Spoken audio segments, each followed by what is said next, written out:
Okay, don't know what happened there. Um, looks like my everything just kind of died. All right, we're back. We're back. Unfortunately, I had to take up a notification for that. Man, and that was a really good stream. I liked it. Ah, but we're back to the rulebook. I gotta let a couple people join chat here.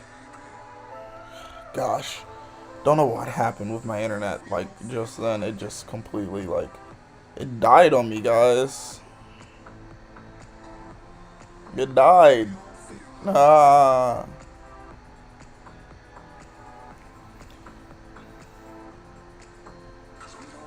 Let me know you're in chat.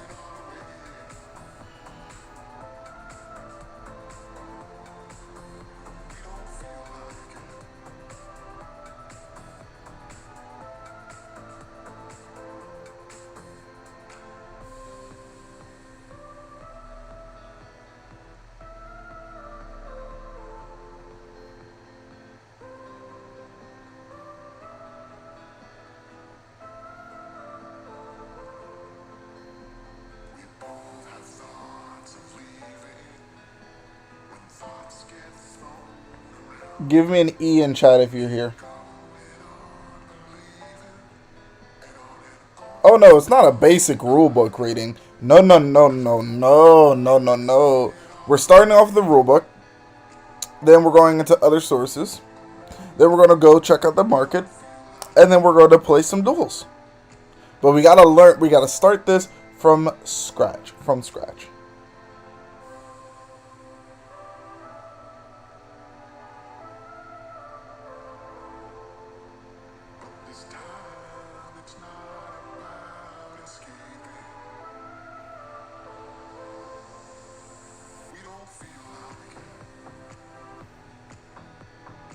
Give me an E in chat if you're here. PP. E. Okay, PP. Alright. So, let's continue with our reading. The game mat.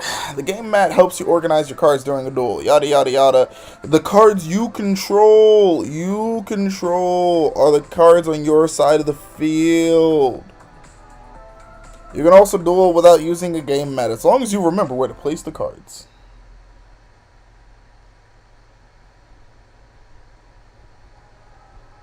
Okay, I thought stream died for a second.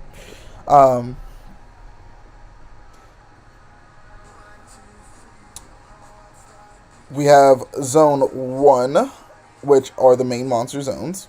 Zone 2, which is the Spell and Trap zone and the Pendulum zones that are there as well. We have Zone number 3, which is the Graveyard / GY. We have Zone number 4, which is your main deck zone. Zone number 5, your field zone. Number 6, the extra deck. And number 7 is the extra monster zones. So let's go ahead and we're going to talk about those guys.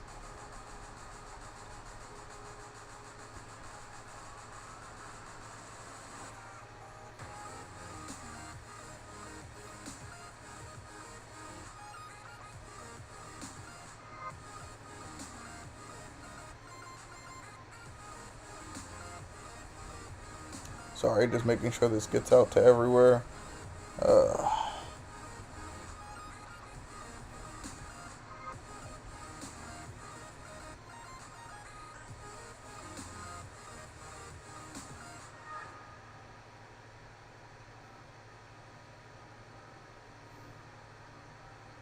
Alright.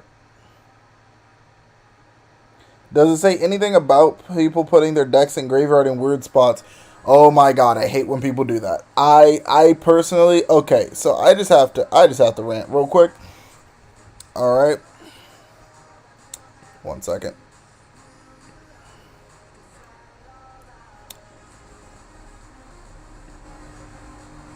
Alright, so, whoa. Ah, my face. Alright, I just have to rant real quick, right? Where is, no, I want my face.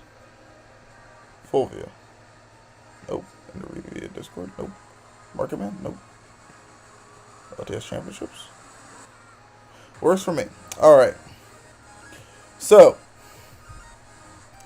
I hate when people do that. I absolutely hate when people do that. This is not a different card game. You're playing Yu-Gi-Oh! Put it in the Yu-Gi-Oh! Spots.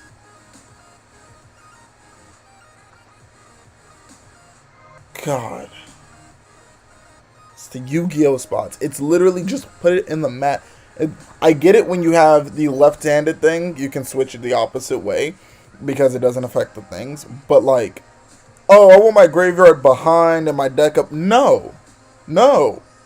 No. That's not. No. God.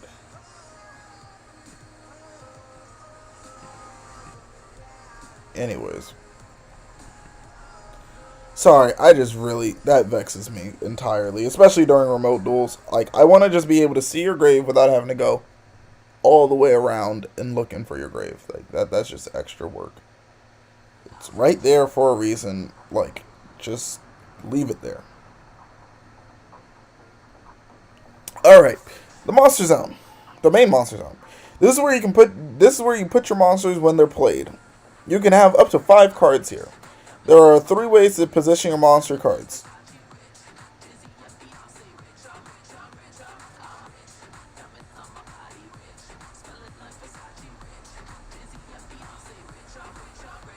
Yep, if you get featured, you have to put things in the correct spots, and I love that. People are like, it makes me play bad. Blah, blah, blah, blah, blah. 3 ways to position your monster cards. Face up attack position, face up defense position, and face down defense position. Place the card upright for attack position and sideways for defense position. This is number 2, the Spell and Trap Zone and Pendulum Zone. This is where you put Spell and Trap cards. You can have up to 5 cards here. You place them here face up to activate them, or place them face down. Pendulum monster cards can be activated in the leftmost and rightmost zones as spells. This causes the zone you use to also become a pendulum zone, for as long as the pendulum monster card is there. See page 23 for details on pendulum monster cards. Pendulum! 3. The GY, the graveyard. When monster cards are destroyed and when spell and trap cards are used, they are sent face up to this space. There is no such thing as face down graveyard. The contents of both players' graveyards are public knowledge, and your opponent can look through yours at any time during the duel. The order of cards in the graveyard should not be changed. Graveyard is shortened in the card text to GY. Number 4. The deck. Your deck is placed face down in this space. You draw cards from here to add to your hand. If a card effect requires you to reveal cards from your deck or look through it, shuffle it and put it back in the space afterwards. Obviously, unless a card says otherwise. Number 5. The Field Zone. Special spell cards called field spells are played here. Each player can have 1 field spell on their own side of the field. To use another field spell, you send your previous one to the graveyard. Field spell cards do not count toward the 5-card limit of your spell and trap zone. Also, if you're using a card that says target a card in the opponent's spell and trap card zone, that does not count the field zone, just letting you know. Number 6. The extra deck. Place your extra deck face down in this space. You can look at the cards in your own extra deck during the game. During a duel, extra deck monsters may be summoned to the field from here using special methods. Pendulum monster cards that would be sent from the field to the graveyard are placed face up here. Unless Macrocosmos is on the field, because that text is very important. This text right here. If Macrocosmos is on the field or Dimension Shifter is active, you will banish your Pendulum monsters. Thank you. Number 7, the Extra Monster Zone. This is where you put your monsters that are summoned to the field by special methods from the extra deck, like Link monsters and Fusion monsters. Normally, each player can only use one of these zones. A monster placed in this zone does not count towards the 5 monster limit of your main monster zone. The exceptions to that being, thanks to the revisions, you can summon Fusion, Xyz, and Syncro monsters to your main monster zones, as well as Pendulum monsters from your hand to your main monster zone, but you must still Pendulum summon from the extra deck to either the extra monster zone or a zone a Link monster points to. And Link monsters are only allowed to be summoned in the extra monster zone or another zone that a Link monster points to.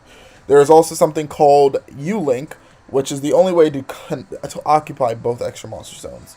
And it's a specific way that you have to do it. You cannot just get to, like, you can't just have one pointing down, well, one arrow pointing, like, down to the left, and then one pointing up to the left again, and then call that a extra. No, it's not. That's not how it works. It has to be a U, essentially. Alright, on to part 2, the game cards. This is where we're going to learn what cards are, okay guys? We're going to learn what cards are. So we have monster cards, alright?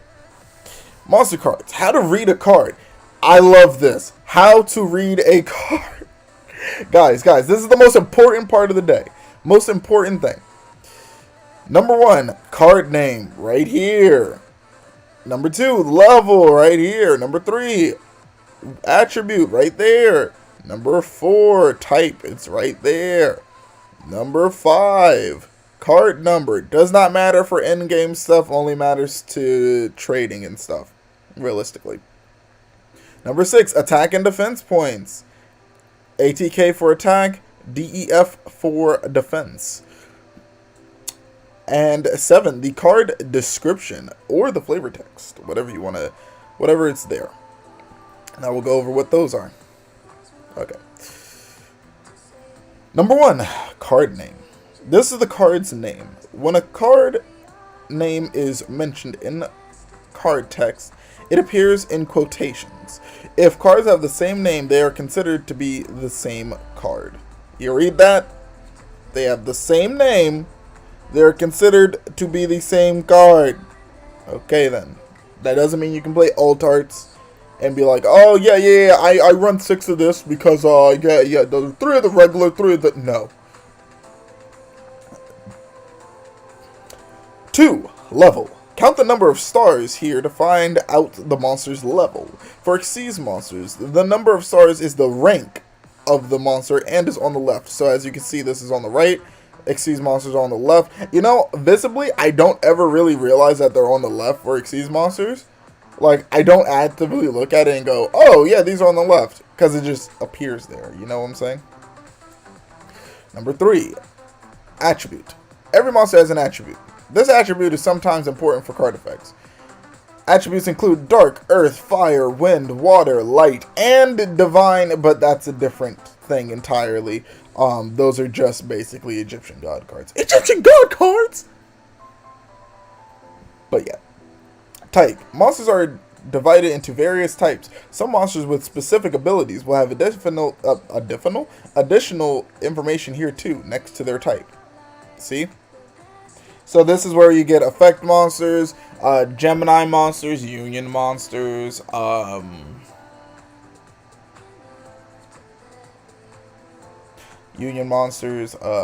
to think of any other weird type of monsters. Tuners, yeah. Yeah. 1 second. Answering something.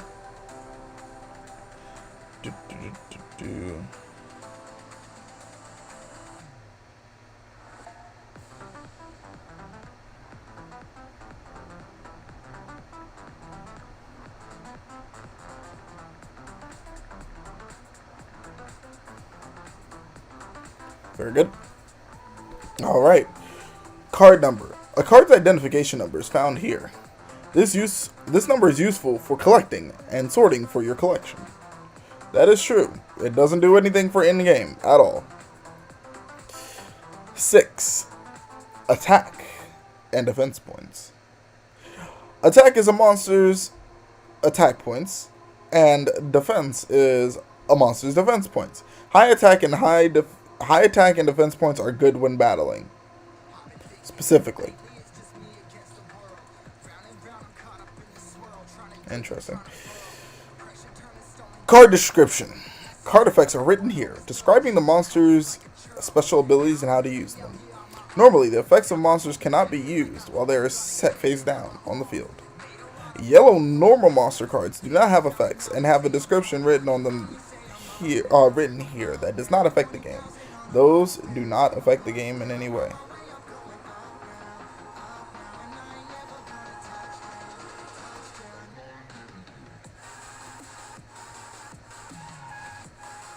What is a monster card? Monster cards are used to battle and defeat your opponent. Battles between monster cards are the foundation of any duel. There are many kinds of monster cards. This game is more than a simple slugfest. Some monsters with high attack and defense points will not be enough. Read that, Grandmaju players. Exactly. Imagine if set numbers would matter as a game mechanic. Yo, that'd be nuts. Yeah, if your set number does not include a 17 in it, destroy that monster. What? Like, that would add another level of complexity to this game that I just would not be prepared for. But yeah. No. Attention everyone who just thinks beatdown decks are like good. That already said. The rulebook says it's not. There are also monsters with strong special effects, even though their attack and defense points are low. Therefore, your success in a duel depends on how skillfully you can make use of different kinds of cards. Let's take a look at the different kinds of monsters, shall we? We have normal monsters. These are basic monster cards. These are basic monster cards without special abilities. Many normal monster cards have higher attack points and defense points than effect monsters, instead of having special abilities. I want to read Wattail Dragon. Capable of... Hold on. We got to read this together. Capable of indefinite flight, attacks by wrapping his body with electricity and ramming to the opponents. Important. Capturing the Wattail Dragon is forbidden by the ancient rules and is a level 6 offense. The minimum sentence for which is imprisonment is no less than 2,500 heliocycles. I find that actually funny. They literally said level 6 offense and 2,500. That's so funny. I love it. Good job, Konami. Good job.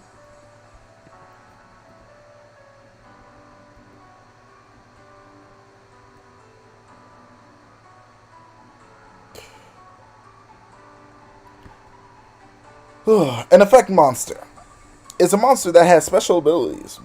The effects of these monsters are split into 4 categories. Continuous effects. Alright, today is Thursday. Continuous effects, ignition effects, quick effects, and trigger effects, including flip effects, by the way. Continuous effects. This effect is active while the effect monster is face up on the field. The effect starts when the face-up monster appears on the field and ends once that monster is gone or is no longer face-up. There is no trigger for its activation. These monsters are most useful if you have a strategy to protect them while they are on the field. Example, monsters with 2,000 or less attack cannot declare an attack. Very good. Ignition effects. You use this type of effect just by declaring its activation during your main phase. See turn structure, page 30. There are some ignition effects that have a cost to activate, like discarding cards from your hand, tributing a monster, or paying life points. Because you can choose when to activate this type of effect, it's easy to create combos with them.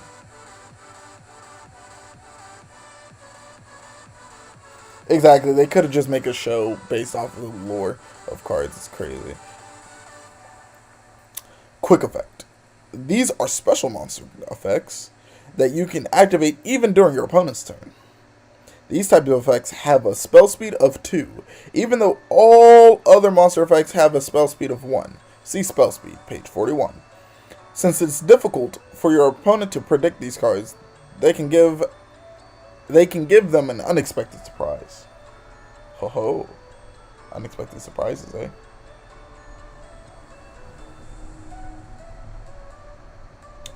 One second.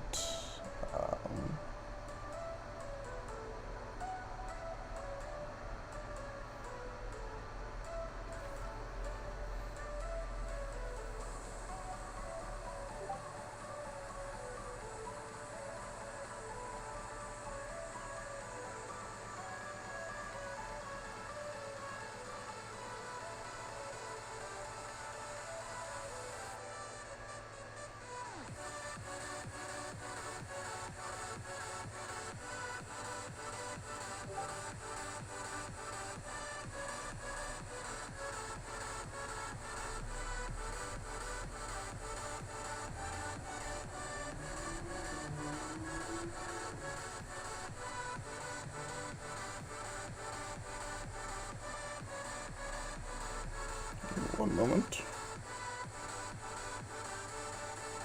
I know you're all reading ahead if you haven't already.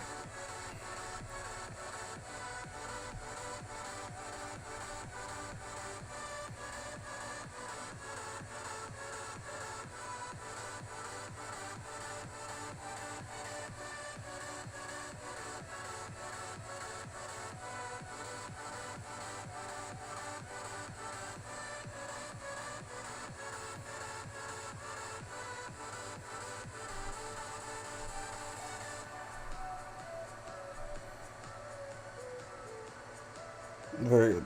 Alright. Okay. Here we go. Unexpected surprise. Formerly called multi-trigger effects. Wait, they were called multi-trigger effects? That would be so confusing. Yo.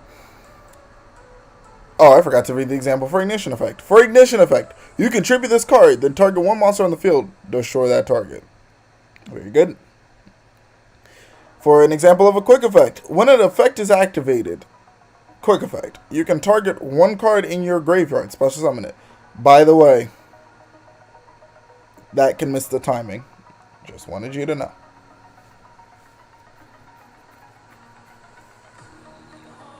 Alright. Trigger effect. These effects are activated at specific times, such as during the standby phase, or when this monster is destroyed. These cards can make for some great combos, but it's easier for your opponent to predict what will happen, so they might try to stop you. I would think so. Example, when this card is destroyed by battle and sent to the graveyard, target one card on the field, destroy that target. Flip effect. Flip effect is a part of the trigger effect.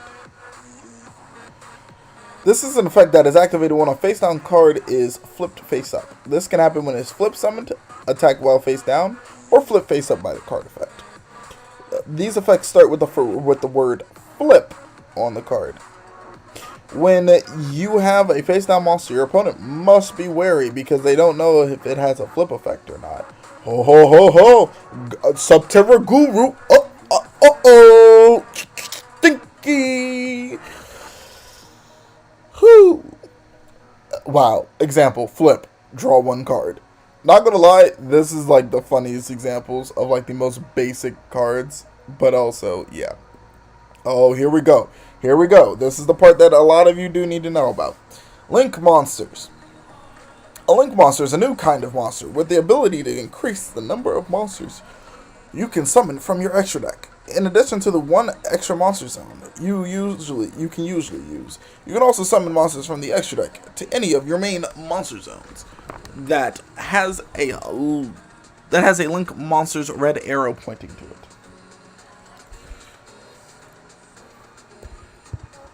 Link arrows. Wait. Sorry, switching positions here.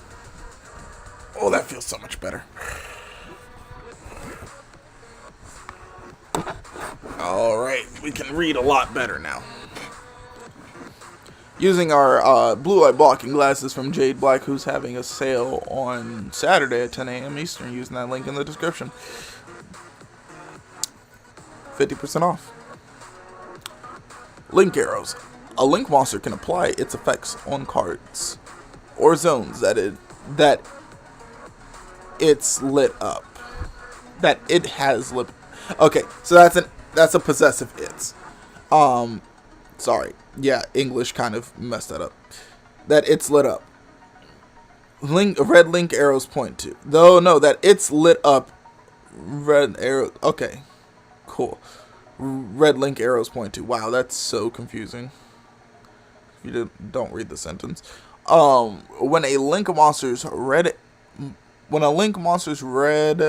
arrow points to a monster, those monsters are linked. When two link monsters have red arrows that point to each other, they are co-linked. Yes. Link materials. These are the link materials you need to summon this monster. Use this recipe printed here to link summon this monster. Link rating. This is the number of link arrows that monster has and the number of monsters needed to summon it. Very good. Don't really think I have to talk about that. How to link summon. Check the materials of the link monster you want to summon. That's the first thing. Number 2, during your main phase, declare that you are link summoning. Send a number of face-up monsters from your field to the graveyard equal to the link rating of that link monster. They must also match the material requirements listed in the monster's recipe written on the card. Place the link monster from your extra deck in the extra monster zone or one of your main monster zones that another link monster is pointing to. Who's playing Marshmallow? That's a good question. Who is playing Marshmallow in a Code Talker? That's a good one.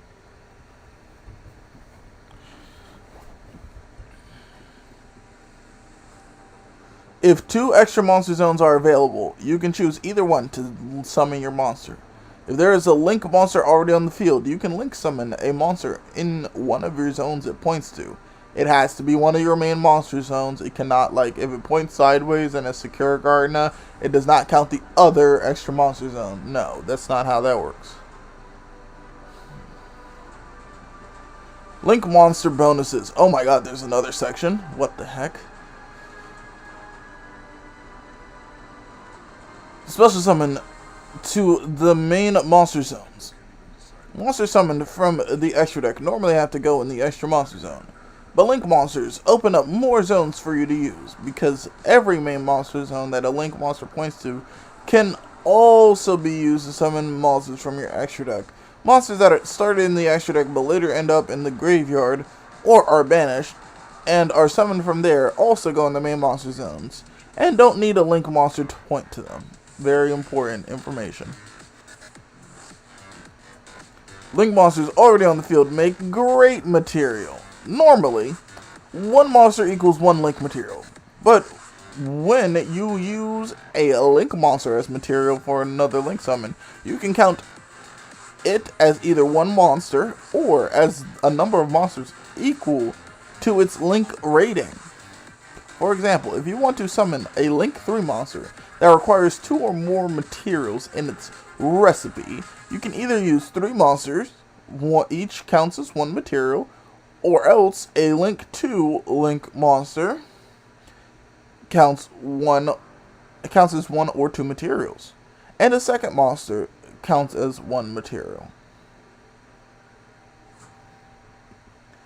More about Link monsters. Link monsters have no defense and can never be in defense position. They can't be changed to defense position by a card effect. They can't even be flipped face down. They can't even be flipped into face down defense position. If your opponent has a monster in the extra monster zone, it is still a monster they control, so you can't attack directly. You have to battle and destroy all their monsters first, including the one in the extra monster zone.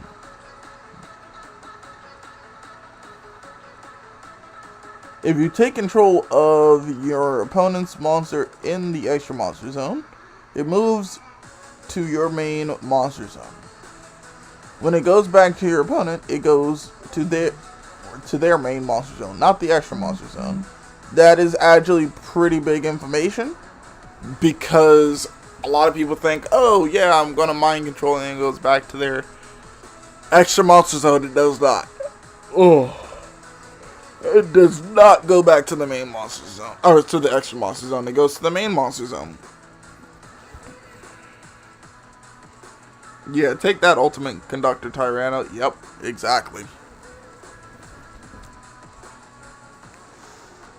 As long as the materials meet the requirements of the Link monster you want to summon, you can use a token or trap card that is treated as a monster as the Link material. Remember that when you Link summon, you need to meet 3 goals. The amount of materials you use matches the Link rating. Link monsters count as 1 or their own Link rating. The number of materials you use meets the number specified in the materials line or recipe. The materials match any other requirements in the materials line, such as only affect monsters or only a specific type of monster. By the way, that means that you cannot use a... Okay, you can't pick and choose how many Link ratings you want to use or something. It is either 1 or the number on that card. It is not, oh, I can choose any number between that and that. No. That'd be a little bit too easy and too broken. Link 4s would just be kind of crazy. Oh, yeah. Why does reading the rulebook make me sleepy? Actually, bro, oh my god. Reading this rulebook I'm only on page 10 out of 52. And we're going to get through this. We're going to get through this, guys. Ooh. If I fall asleep on stream, actively laugh at me. Please, actively laugh at me.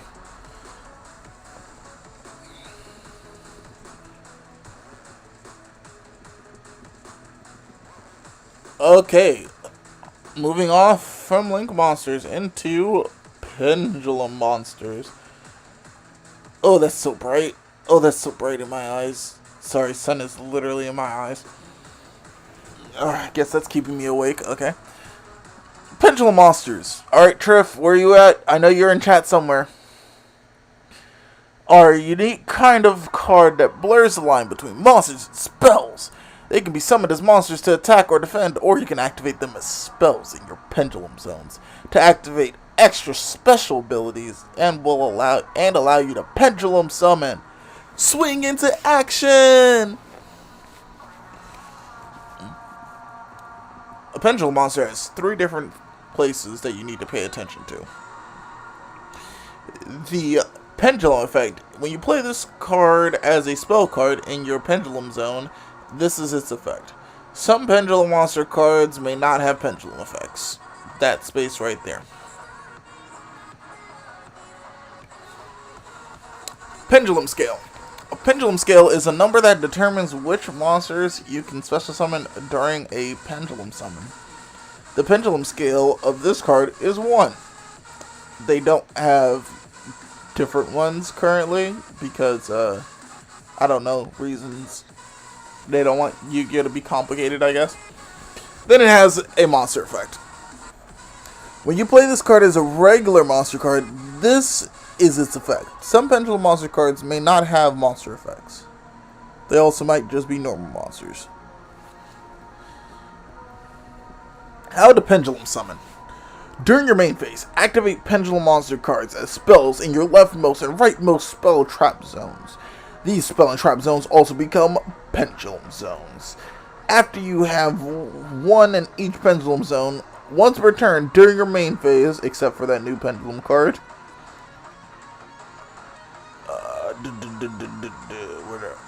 Where did I just... I literally saw it and it left. What? Oh. Declare that you are Pendulum summoning. Check the Pendulum skills on the sides of your 2 Pendulum monster cards. Then special summon as many monsters as you want from your hand, and as many face-up Pendulum monsters from your extra deck whose levels are in between those Pendulum skills. Specifically in between, not like, oh, I can use a scale 1 through 8 to summon a level 8. No. Has to be basically, oh, it actually says it here. You can, with a Pendulum scale of 1 through 8, you can only special summon level 2, 3, 4, 5, 6, and 7 monsters. Whenever one of your Pendulum monster cards on the field, regardless of which zone it is in, or even if it is a monster even if it's a monster or not, will be sent to the grave, place it face up in your extra deck instead. That is essentially how Macrocosmos would work, but like instead of putting it in a banish zone, it puts itself in the extra monster zone. So if Macrocosmos is on the field, it actually will get banished instead. You can Pendulum summon it back to the field later. Monsters Pendulum summoned from the extra deck must be summoned to the extra monster zone or your main monster zone pointed to by a link monster. Yeah, they didn't fix that in Master Revisions, and that is all on Pendulum. Alright, it's time to get set to get decked in the face with Xyz monsters. Man, Konami should really pay me for this. Xyz monsters. Xyz monsters pronounce... Thank you! It's right here! It's right here! Xyz! It's right there! Xyz! It's in the rulebook! Xyz! It's Xyz! Not Exceed! Xyz! God!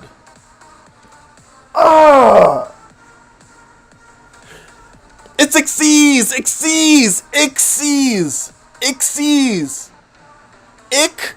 Xyz! God! Sorry, that pisses me off sometimes. Our powerful kind of monster. Yeah, you're telling me, powerful kind of monster. You can summon an Xyz monster whenever you control monsters that are the same level. With the exceptions being stuff like Zodiac monsters and Zeus's. But we'll get into that later. And rank ups. It's a whole different... Rank ups and everything break the game. Not break the game, but they have their own section of the game. Xyz monsters start in your extra deck, not in your main deck, and wait for you to call them into action. I hate that.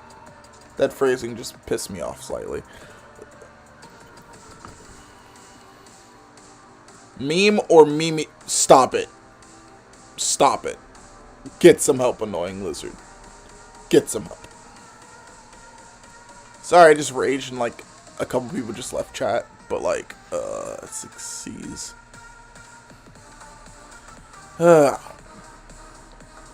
Materials needed for an Xyz summon. Xyz monsters rank. This is the rank of your Xyz monster. Xyz monsters have ranks instead of levels. So, by the way, that means stuff like Gravity Bind does not work on Xyz monsters. Stronger Xyz monsters have higher ranks. This is a rank 4 monster.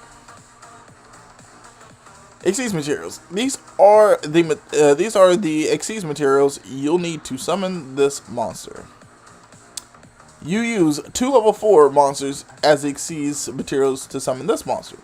Xyz materials must be face up before you can use them. You cannot Xyz with face down monsters. I don't know why I didn't actively know that, but like I also just assumed that.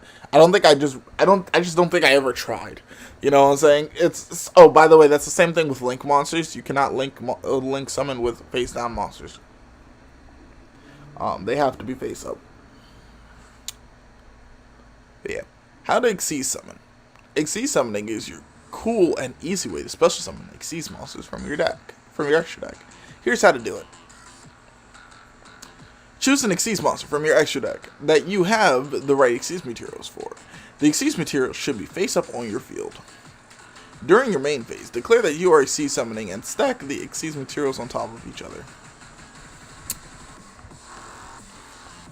Take the Xyz monster from your extra deck and put it on top of the stacked Xyz materials in the extra monster zone in face-up attack or defense position. Technically, Xyz monsters can also like be in face-down defense, but like that's through card effects only. Can't summon it in face-down defense because, yeah, no, that's not how it works. There's a lot of reasons why it's just not how it works, but. Yeah. Just stop it. Get some help, you know?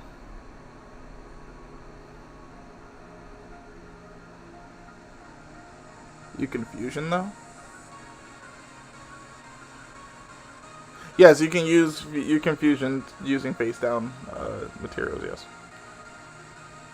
But only on your side, by the way. It will not count when it comes to oh. I don't know why it didn't show that comment. Man, people really don't like Pendulum. It's hilarious. One man has chosen to be the champion of the mechanic. Yep, that is hilarious. Sorry, I was reading chat, but like I didn't see that in chat for some reason.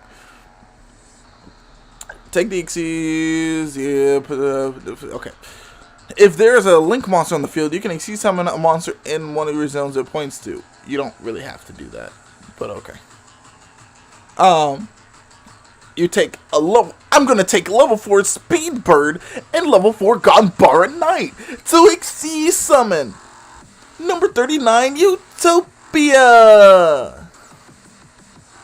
When a Xyz monster tells you to detach a material, take one of the stacked Xyz materials beneath your Xyz monster and put it in the graveyard. If Macrocosmos is face up, these will actually go to the Banner Zone as well. That's it for Xyz monsters. Alright, now we're into Syncro what? Syncro Summon. Syncro what? Syncro Summon. What summon? Syncro. Syncro monsters are placed in the extra deck, separate from the main deck. You can special summon a powerful Syncro monster to the field in just an instant by using... Okay, hold on, I gotta use the actual voice. You can special summon a powerful Syncro monster to the field in an instant, just by using the levels of your monsters. They can be Syncro summoned from the extra deck by sending one face-up tuner monster and any number of face-up non-tuner monsters from your field to the graveyard. Or Banner Zone if, Macrocosmos is up. When the sum of all their levels is exactly equal to the level of the Syncro monster. What's a tuner monster, you might ask? In order to Syncro summon a Syncro monster, you need one tuner. Look for tuner in its type, next to its type. So for Junk Synchron, it's a warrior tuner effect monster. If it doesn't say tuner, it's not a tuner unless it gives it the ability to be treated as a tuner, by the way. So yeah, Sword Soul hype. The tuner monster and other face-up monsters, specifically face-up monsters you use for the Syncro Summon are called Syncro materials. The sum of all their levels is the level of the Syncro monster you can summon. Now this is where we're going to need addition, guys, so bring out those calculators. How to Syncro Summon.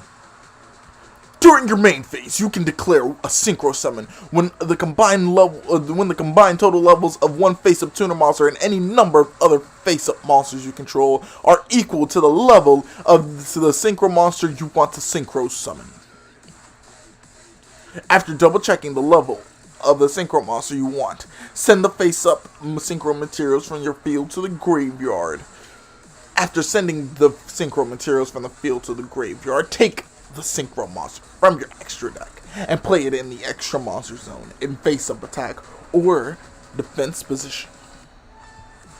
If there is a link monster on the field, you can Syncro summon Syncro summon a monster in one of your zones or points to. Now, time for the math. I tune the tuner monster level 3 Junk Synchron. I tuned the level 3 tuner monster Junk Synchron with the level 2 effect monster, non-tuner monster, Speed Warrior. I Syncro Summon Junk Warrior, which is a level 5 monster. And there you go. Alright, now we're going back to Duel School. Someone play the GX theme. Alright, I guess I'm doing it.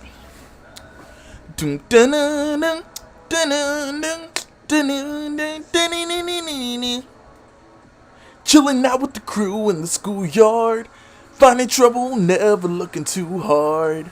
Back at class, they never taught us this. Some things you gotta learn, hit or miss. Alright, that's enough. Alright, fusion monsters. Fusion monsters are also placed in your extra deck, and not in your main deck. They used to be called fusion deck, by the way. They are summoned by using the specific monsters listed on the card, called fusion materials, combined with a summoning card like polymerization. They usually have special abilities and very high attack points as well.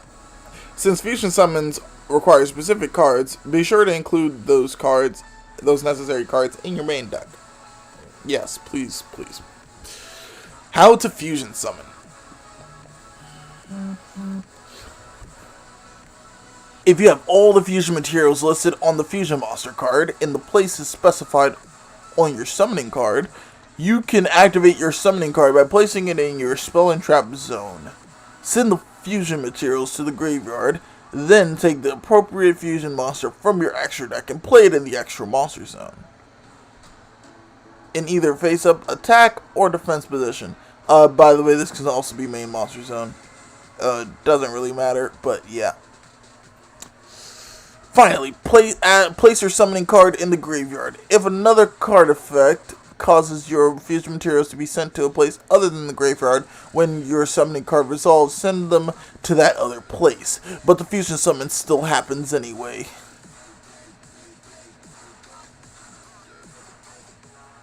Yeah, I mean, sometimes I do wish they replace stars with, like, literally just saying level, like, on the card, like, somewhere, maybe next to the stars. But then again, I get that would be hard to, like, go back and be like, oh, yes, yeah, it's something to think about for future design, at least. If there is a link monster on the field, you can fusion summon in one of the zones. It doesn't matter. You don't need to actually worry about that almost ever. Ritual monsters. Cool. Ritual monsters are special monsters that are special summoned with a specific ritual spell card, along with a required tribute. Ritual monster cards are placed in the main deck and cannot be summoned unless you have all the proper cards together in your hand or on the field.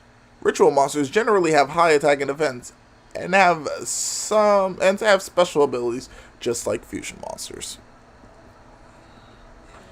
How to ritual summon.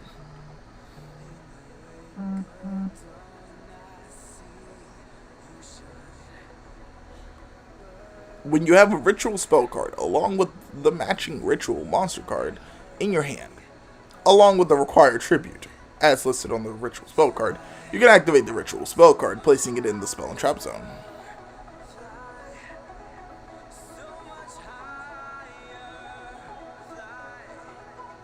Yep, reiterating 20 years of cards. My god, it's been so long.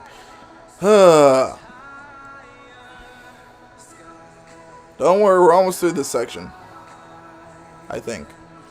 If the activation of the ritual spell card is successful, tribute monsters by sending them from your hand or field to the grave. The ritual spell will list the required amount of tribute. After sending the tributed monsters to the graveyard, play the ritual monster card in your main monster zone, either in face-up attack or defense position. Finally, place a ritual spell in the grave. Alright, these are the... Oh my god, here we go. The special summoning part. Summoning monster cards. There are several ways to play monsters onto the field. These can be categorized into two groups: actions that can be done only once per turn, and actions that can be done multiple times per turn. Normal summon. This is the most common way to summon a monster. Simply play a monster card from your hand onto the field in face-up attack position.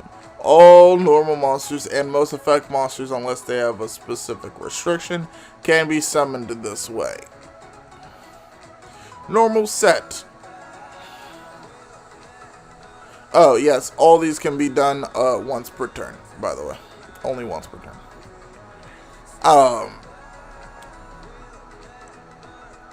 To play a monster card from your hand in face-down defense position is called a normal set. A normal monster is set on the field is not considered summoned. It has been normal set and can be summoned with a flip summon or flip face-up by a card, by an attack or card effect. Remember, you can only normal summon or normal summon slash set once per turn. So if you normal set a monster, you cannot also normal summon a monster that turn. Note, you cannot play a monster from your hand onto the field in face-up defense position. That is in the show. You cannot do that IRL. That would be a type of special summon. Tribute summon. For monsters that are level 5 or higher, you must tribute at least one monster you control before the normal summon slash set. This is called a tribute summon. Monsters that are level 5 or 6 require 1 tribute, and level 7 or higher require 2 tributes. If they're an Egyptian god card, they require 3 because that's what it says on the card text. Thank you! And there are cards called like cost down or whatever that makes it okay. If you tribute summon in face down defense position, it is also a tribute set. A monster tribute set is not on the field, a monster tribute set on the field is not considered summoned. When a card explains a special method to tribute summon a monster, you can also tribute set the monster by the same method. So basically, True Draco. I believe I have to read the text of the cards, but yes. Ooh. I'm pretty sure it also means Monarch Stormforth. Alright, that position was comfortable for a bit, and then I got super sleepy. Oh, yeah.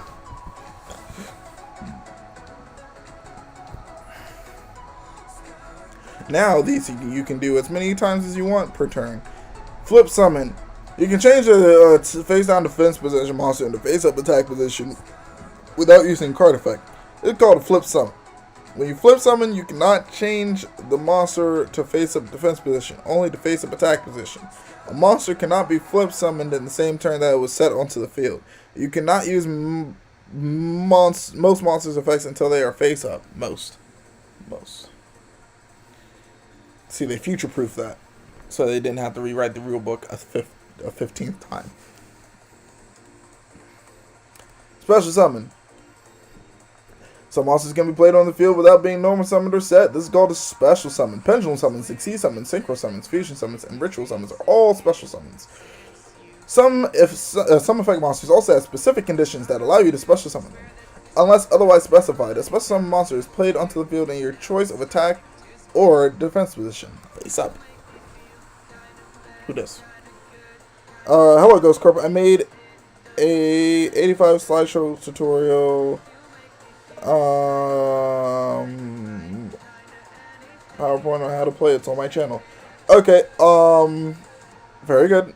We are reading through the rulebook right now, as just like I don't know, I'm slightly bored, but don't worry, we'll be through this pretty soon. We're actually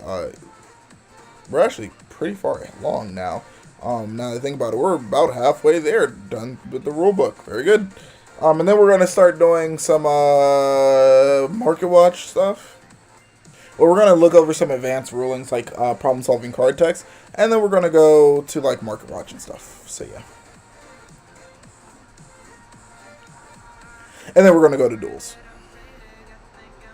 Oh yes, let me read this one. Special summon with a card's effect. Monsters can also be special summoned onto the field through the effect of another card. This is different from special summon monsters. You cannot use a card effect to special summon those monsters from your hand, deck, or graveyard unless it was properly summoned first. For example, if a synchro monster is sent from your extra deck to the grave without being synchro summoned, you cannot use a spell card to special summon it from the graveyard, because synchro summon monsters have to be properly special summoned first before they can be special summoned by other cards' effects. That is very, very important. I'm doing pretty well today. How are you? Doing pretty well. Enjoying Thanksgiving. Thankful for all my supporters, subscribers, and my friends and family, because I don't really have friends. I just have family. Family. Who needs trap cards when you have family? Who needs a deck when you have family? Who needs Yugioh when you have family? I need Yugioh! Good point. Yugioh is my family. Alright. Oh, back to how to read a card. Now we got spell and trap cards. Oh boy. Spell card. It's green. Trap card is purple. You got number 1, the card names. Number 2, the type. It's a spell or a trap. 3, the icon. 4, card descriptions. And 5, the card numbers. Learn the difference between spell and trap cards. Number 1, the card name. Remember, cards with the same name are considered to be the same card, and you can only have up to 3 copies of the same card in your main deck and side deck combined. Also extra deck, but there's a reason they didn't list that. Instead of having an attribute symbol like monster cards, a spell card has the spell symbol, and a trap card has the trap symbol. I bet you if someone just put this up somewhere, no one would really know what this means at all. I just want you to know. This I would probably recognize, but not the other thing. There are 6 types of icons that represent special properties a spell or trap card may have. Spell and trap cards without an icon are called normal spell cards or normal trap cards. Yes, those are the ones that don't have an icon on them. To go over this, the cross-looking one, that's called an equip card. The star-looking one, that is a field spell. The lightning bolt one, that is a quick play. The thing that looks like the goblet of fire is a ritual spell card. The infinity sign is continuous because it goes on and on and on. And it goes on and on and on. And it goes on and on and on. Yeah. Okay, I'm done hurting y'all. I'm done hurting y'all. And the one with the Nike symbol looking thing right here is a counter. Counter, that thing. Card description. Each card's activation conditions and effects are provided here. Read the card description carefully and follow the instructions. You gotta read. See, even this is telling you to read. Read carefully. God damn it. A card's identification number is found here. This number is useful for collecting and for sorting your collection. I can't wait for someone to find the VOD of this. Actively. It's gonna be so funny. Actually, I'm probably gonna watch the VOD of this and be like, what did I do? Spell cards. Spell cards can normally be activated only during your main phase and help you out with different effects. Spell cards have many powerful effects like destroying other cards and strengthening monsters. Save these cards in your hand until you can get the best results out of them. See, even they say that. See, guys, even they say don't just waste your hand. Resources are important, guys. Just saying.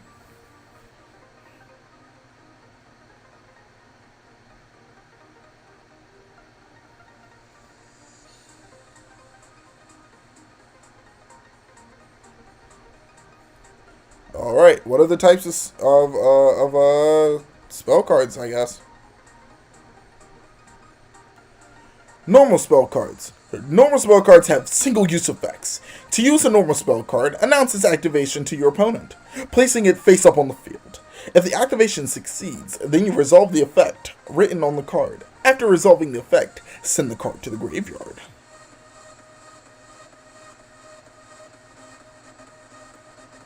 Announce its activation to your opponent, placing it face up on the field.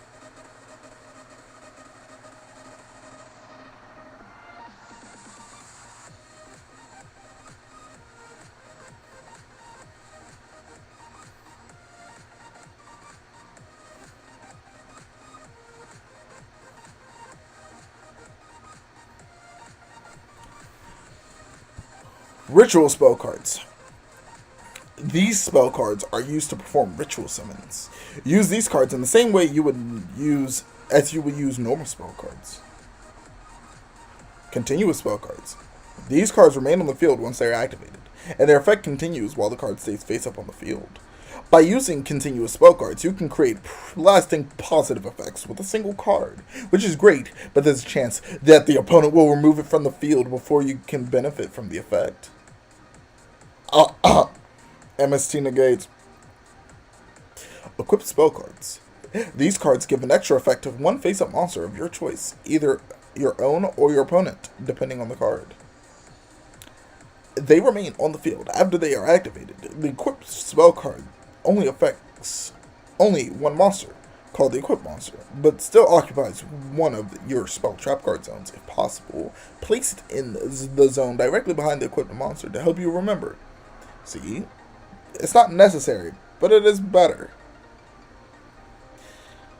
If the equipped monster is destroyed, flip face down, or removed from the field, its equipped cards are destroyed. Field spell cards.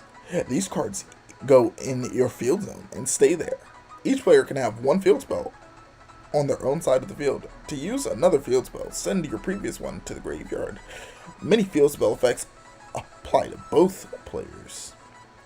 These cards may be placed face down in the field zone, but are not active until flip face up. No Weevil shenanigans here. I was the regional champion! Yes, because because everyone else sucked. Even me! I played Mushroom Man in my deck. You got beat by a man who played Mushroom Man in his deck. On purpose, unironically. Quick play spell cards. These are special spell cards that can be activated during any phase of your turn, not just your main phase. You can also activate them during your opponent's turn if you set the card face down first, but then you cannot activate the card in the same turn you set it. Basically, they become almost like trap cards. Speaking of trap cards, it's a trap! Trap cards will help you out with different effects, just like spell cards. The big difference between them is that you can activate trap cards during your opponent's turn. Many spell cards have effects useful for offense, but trap cards have the ability to surprise their opponent by disrupting their attacks and strategies. Using trap cards can sometimes be tricky, since your opponent might have to do certain things before you can unleash them. There are 3 types of trap cards. Normal trap cards. Before you can activate a trap card, you must set it on the field first. You cannot activate a trap card in the same turn that you set it, but you can activate it at any time after that, starting from the beginning of the next turn. Normal trap cards have single use effects, and once their effects are resolved, they will be sent to the graveyard, just like normal spell cards.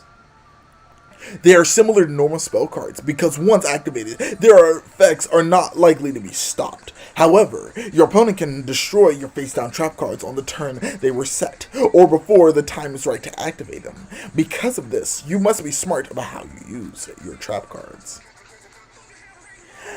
Continuous traps. Just like continuous spell cards, continuous trap cards remain on the field once they are activated, and their effects continue while they are face up on the field. Some continuous traps have abilities similar to the ignition effects or trigger effects that can be found on effect monster cards. Continuous traps have effects that limit your opponent's options, or that slowly damage your opponent's life points. Yeah, that is a good description of continuous traps. Counter trap cards. These trap cards are normally activated in response to the activation of other cards and may have abilities like negating the effects of those cards. These types of traps are effective against normal spell cards or normal trap cards, which are otherwise hard to stop. However, many counter trap cards require a cost to activate them. The difference between set spell cards and set trap cards. Set spell cards can be set face down on the field like trap cards. However, the rules for the two types of cards are different. Spell cards can be activated during the main phases, even in the same turn that you set them, except for quick play spell cards. Setting them does not allow you to use them on your opponent's turn. They can still only be activated during your main phase. You can set a spell card face down on the field to bluff your opponent into thinking that you have a powerful trap. Wow, this rulebook, I didn't realize how much this rulebook was actually like slightly meta. I'm not gonna lie. Especially with the trap hole, like yo, trap hole's nuts, bro. When your opponent normal flip summons a monster with 1,000 or more attack, target that monster, destroy it. Bro, imagine if it didn't target though. Bro. Alright, we're learning how to play now. Okay. We're on page 32 out of 52. We have 20 more pages. 20 more pages. 20 more pages. Let's go. Alright. Let the duel begin. Alright, I'm tired of using that voice. It's kind of hurting.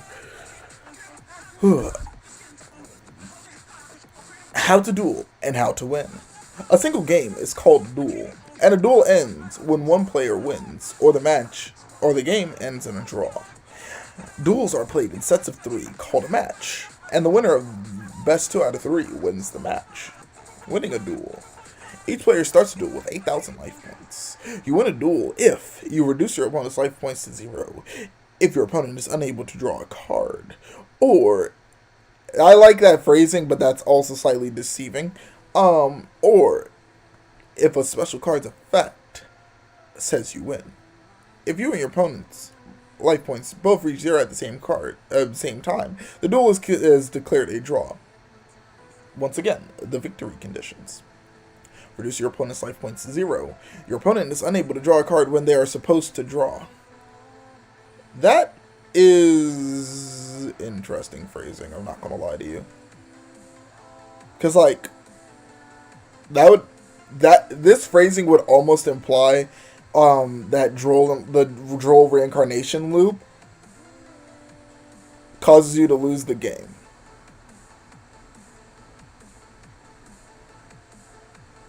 Like, think about it. Your opponent is unable to draw a card when they are supposed to draw. That's and like reckless greed. Like I guess obviously there's exceptions to this rule, but like I don't know, that phrasing's slightly deceptive. Win with a special cards effect. Preparing to duel. Before starting a duel, follow these 4 steps. Also make sure you have all your extra items that your deck might need, like a coin or counters. Alright, this is how you do the procedure, right? After greeting your opponent, shuffle your deck thoroughly. Then you may shuffle and cut your opponent's deck. Be careful when touching your opponent's cards. Please be careful. After cutting, place the decks face down after cutting, place the decks face down in the proper deck zones on the field. If using an extra deck with Xyz monsters, Synchro monsters, or Fusion monsters, place it face down in the extras deck zone. It also means Link monsters, but they didn't add that because of reasons. Both players show each other their side decks and record the number of cards in it, also confirming that they have 15 or fewer cards. The cards should be counted face down. If you exchange cards between your side and main decks after a duel, count the cards of your side deck for your opponent again to show that the number of cards remains the same.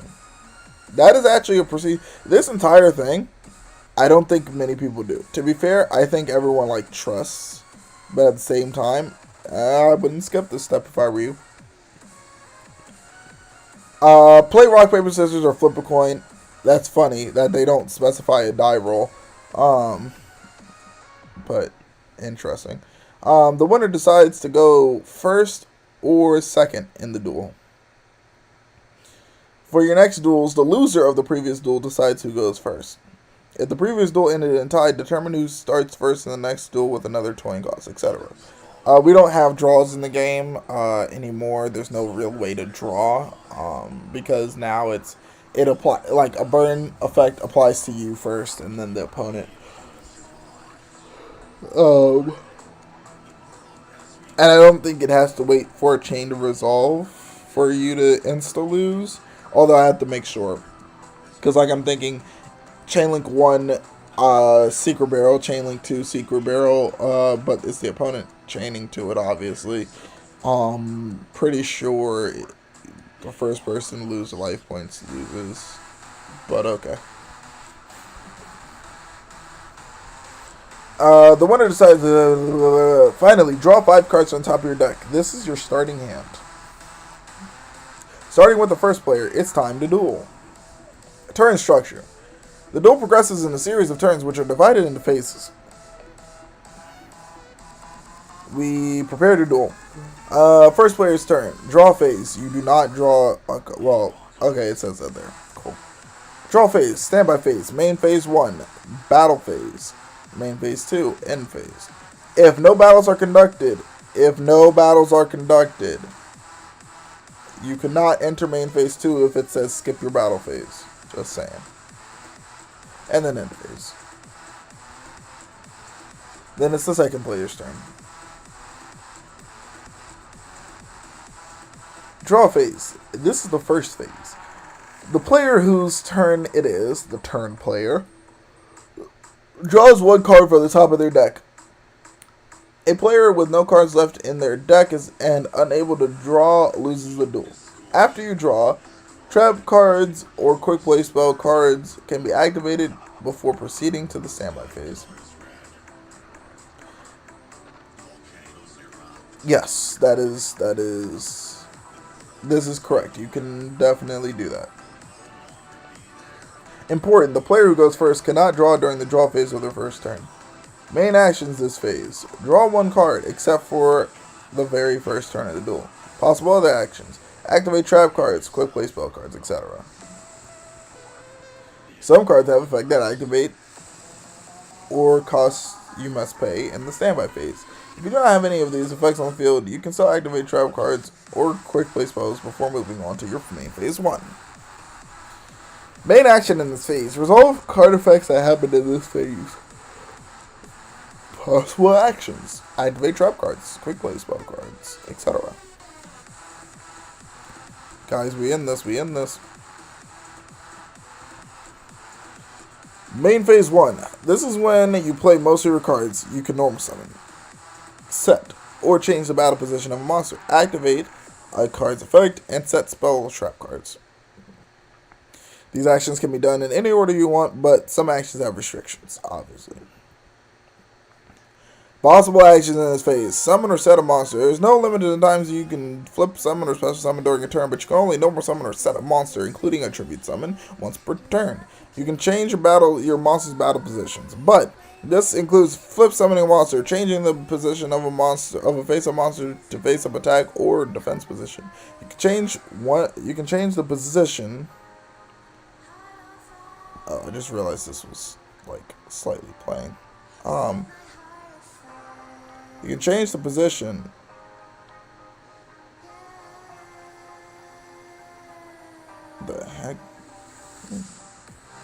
of each monster you control, except in 3 cases. You cannot change the battle position of a monster that was played onto the field this turn. You cannot change it in main phase 2 if the monster attacked during the battle phase. You cannot change it if you have already changed its battle position once this turn. Activate a card or effect.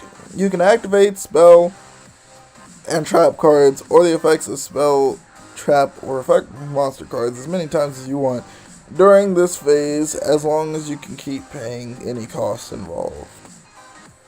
Set spell or trap cards.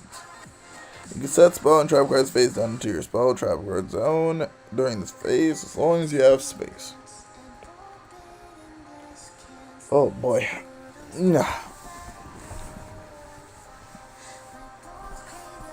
Now it's time to battle phase. Oh. Now it's time to battle with your monster cards. This phase is divided into 2 steps. You do not have to conduct a battle phase every turn, even if you have a monster on the field. Important, the player who goes first cannot conduct your battle phase on the first turn. Ooh. That's why that was uncomfortable. Okay. Possible actions this phase. Battle with monsters. Activate trap cards and quick play spell cards. Oh god, battle. Oh my god, flow of the battle phase. With the start step, the battle step, the damage step, back to the battle step, end step. The battle phase is split into 4 steps and is conducted in the order shown on the diagram. The battle step and damage step are repeated each time you attack with a monster. Yeah. Every single time.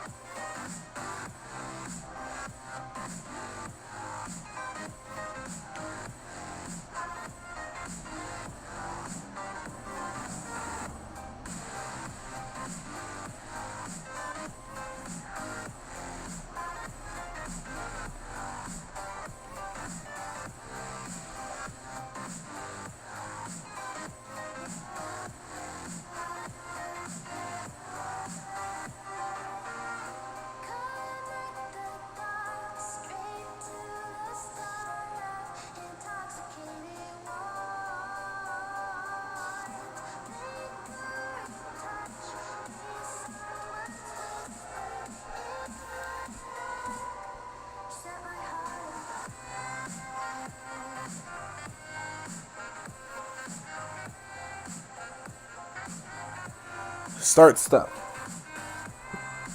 This step starts the battle phase. The turn player should announce, "I'm entering the battle phase." Remember, the player who goes first cannot conduct a battle phase in their very first turn.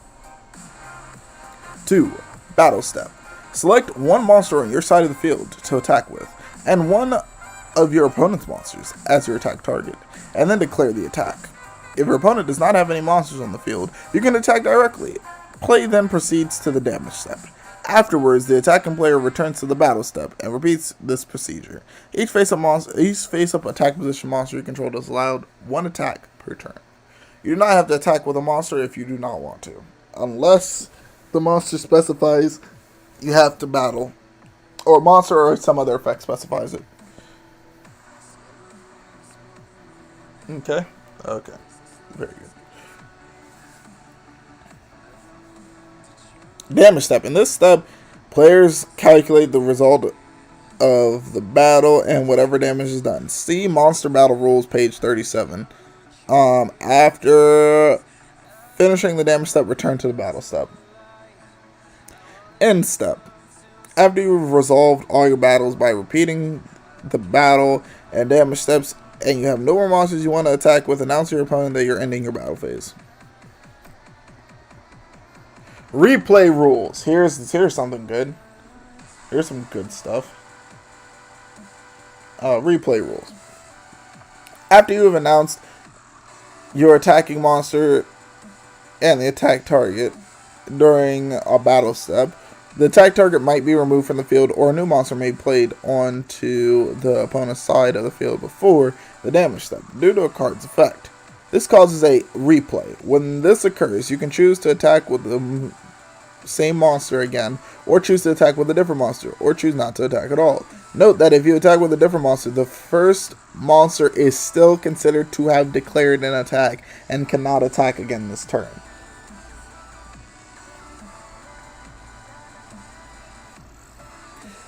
Declare your attacking monster and your attack target monster. The monster's opponent controls change before the damage step. A replay happens. Reselect a target monster.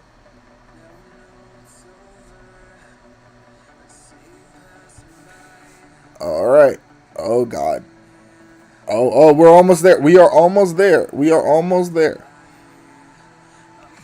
Main phase 2. If you've conducted your battle phase, your turn moves on to main phase 2. Afterwards, the actions a player can perform in this phase are the same as in main phase 1. However, if the player already did something in main phase 1 that has a limit to the number of times it can be done, the player cannot do it again in main phase 2. Consider if you want to activate and set spell or trap cards or summon or set a monster if you didn't do that in main phase 1, based on your situation after the battle phase. Use this phase to prepare for the opponent's turn. Possible actions during this phase.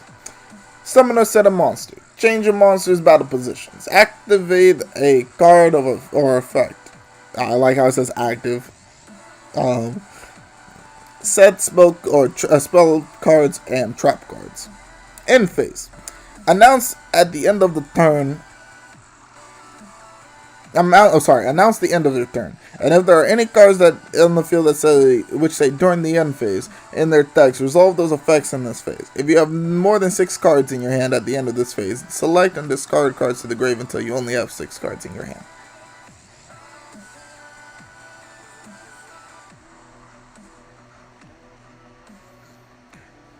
Actions in this phase. Resolve effects, which activate in this phase. Discard cards if you have more than 6 cards in hand. And activate trap cards and quick play spell cards. Okay, here we go. The damage step. Monster battle rules. Damage step rules. During the damage step, there are limits on what cards you can activate. Also, during the damage step, flip effects resolve a bit differently than they normally do. Limitations on activating cards. During the damage step, you can only activate counter trap cards or cards. Wow, that's interesting phrasing. You only activate counter trap cards or cards with effects that directly change a monster's attack or defense. Also, these cards can only be activated up until the start of damage calculation. Attacking a face down card. If you attack a face down defense position monster, flip the card face up to the defense position in the damage step. Now you can see the monster's defense and then calculate damage. Activation of a flip effect.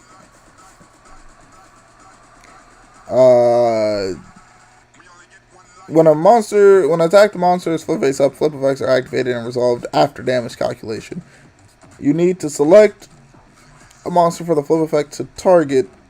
You cannot target a monster that has already been destroyed during damage calculation. Okay. I'm just gonna copy and paste that. Just so that we have that up as a separate tab. Alright. Oh, wow. It's fully documented right here. Oh, my God. Wow. Whoa. I didn't know we had actual documentation. Oh, boy. We have documentation on the damage step, boys. Oh, man. Oh, God. Alright. I don't really think I need to go over this, but I will go over this very quickly. What page are we on? We are on we're in the 40s, so we only have 10 pages left. It's okay. We can make it. Determining damage. Yeah, calculate the battle damage based on the battle position of the monster you're attacking. If you attack an attack position monster, compare the attack versus attack, yada yada yada, you get the point. Now, when you attack versus an attack position monster, you win when your monster's attack is higher. You tie when they're equal. Neither player takes any damage. In the case that you win, the attack points are subtracted from each other, and the difference is dealt to your opponent as damage. And you lose when your attacking monster is lower, and then when your opponent's monster is in attack position, it destroys yours. Now, when it comes to defense position, when you attack defense position monster, basically the same rules apply, except determining whether cards are destroyed or not. When you attack a defense position monster, as long as it's in defense position, neither player takes damage, unless there's an effect that says piercing battle damage. When they're a tie, neither monster is destroyed, and when you lose, neither monster is destroyed, but you do take the damage as a life damage. If your opponent has no monsters, if there are no monsters on your opponent's side of the field, you can attack directly. The full amount of your attacking monster's attack is subtracted from the opponent's life points as damage. It's battle damage. Very good. Oh god, chains and spell speeds. Here we go. This is one that we gotta read. Alright, I just want to like check and see. We have this, this, this, this, this, and this. And then we're done. So we 1, 2, 3, 4, 5, 6. 6 more of these pages. This is putting you to sleep? I know, bro, believe me, I get it. Oh, I totally get it, bro. I am with you on that 100%.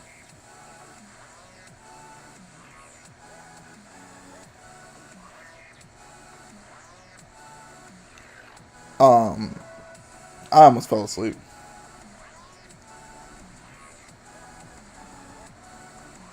Alright, what is a chain? Chains are a way to order the resolution of multiple card effects.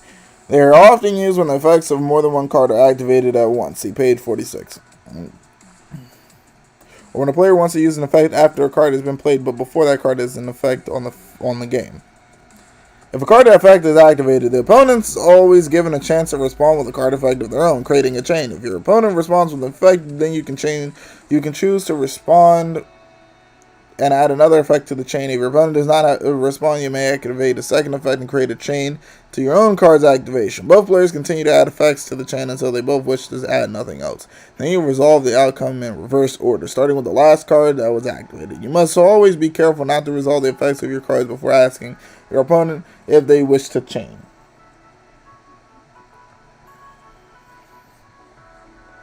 Spell speed. Every type of card has a spell speed between 1 and 3. Spell speed 4 does not exist, by the way.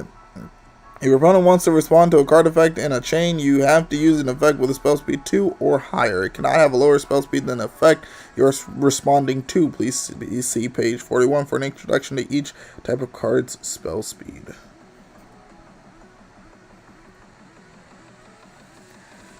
Spell speeds.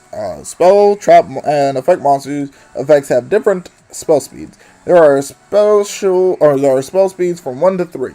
You can only respond with an effect if it is spell speed 2 or higher and has an equal or greater spell speed than the effect of the chain link before it. I.e., don't eat McDonald's on Thanksgiving. Ever.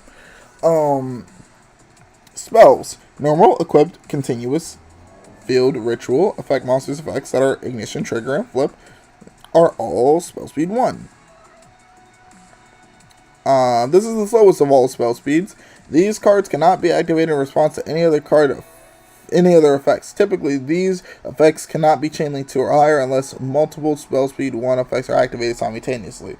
That is called Seagog. Simultaneous effects go on chain. Basically, example. You activate something like Super Polymerization, fusing your opponent's Verte Anaconda and their Dragoon. Their Riders Dark Dragoon. Dragoon. And let's assume it's a Drytron player, right? It could also be Dark Phoenix Enforcer, doesn't really matter here. Destroy Phoenix Enforcer, there we go. Anyway. And they have a Herald of Ultimateness also on the field. You use Super Polymerization, discarding your Danger Bigfoot, to summon the Starving Venom Fusion Dragon.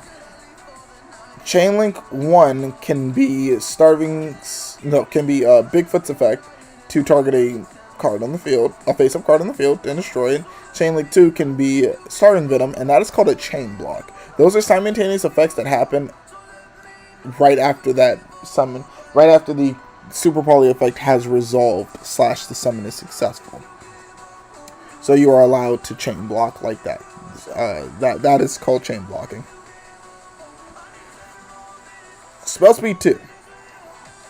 Traps of pretty much any kind except counter traps. So normal traps and continuous traps, quick play spells, and monsters' quick effects. These cards can be used to respond to spell speed 1 or 2 effect. and can typically be activated during any phase. Of course, assuming it meets the requirement. Spell speed 3 is just counter traps. This is the fastest of all spell speeds and can be used to respond to any card of any spell speed. Only other spell speed 3 cards may be used to respond to these cards. Great, got it. Alright, here's how chains work.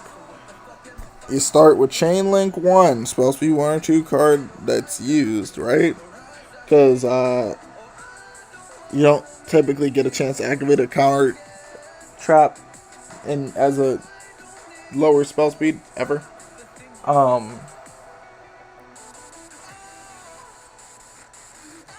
Spell speed 2, Chain Link 2 is a spell speed 2 or 3 effect that's used against this.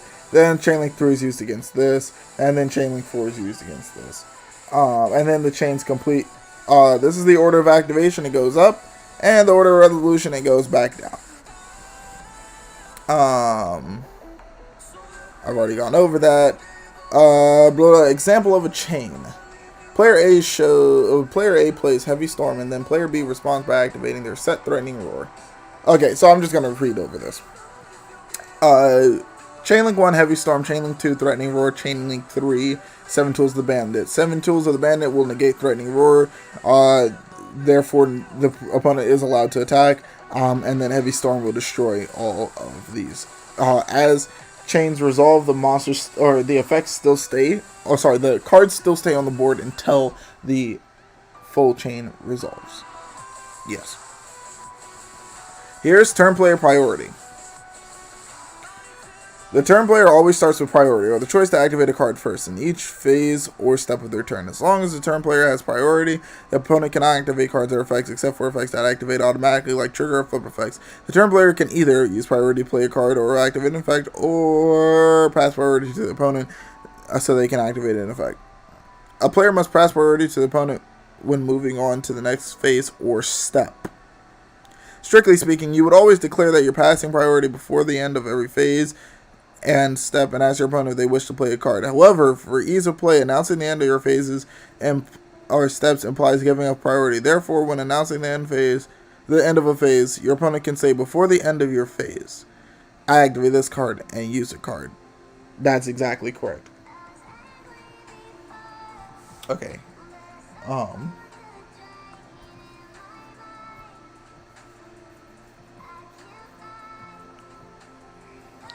The turn player starts with priority to activate a card or effect first.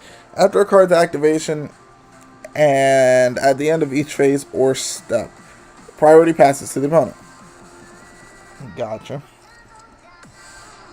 Forbidden or limited cards. Normally, your deck, including extra deck and side deck, can contain up to 3 copies of a card that has the same name. However, certain cards have a specific quantity restriction that further limit the number that can be included in the deck. There are 3 types of restrictions. Limited cards are restricted to 1 copy in a deck, while semi-limited cards are restricted to 2 copies in a deck. Forbidden cards are not allowed to be included at all. The list of forbidden and limited cards is updated regularly and posted on the official TCG website. This is applied to official tournaments, so please check it before participating. Thank you. Monster tokens. You all know how tokens work. They can't be used as seized materials. They're treated as normal monsters. They can always be in face-up attack or face-up defense. Cannot be face down. Doesn't work that way. They literally are just markers to basically tell you this is what a monster would be, but they're not. You can use pretty much anything as a token as long as you can display attack or defense position.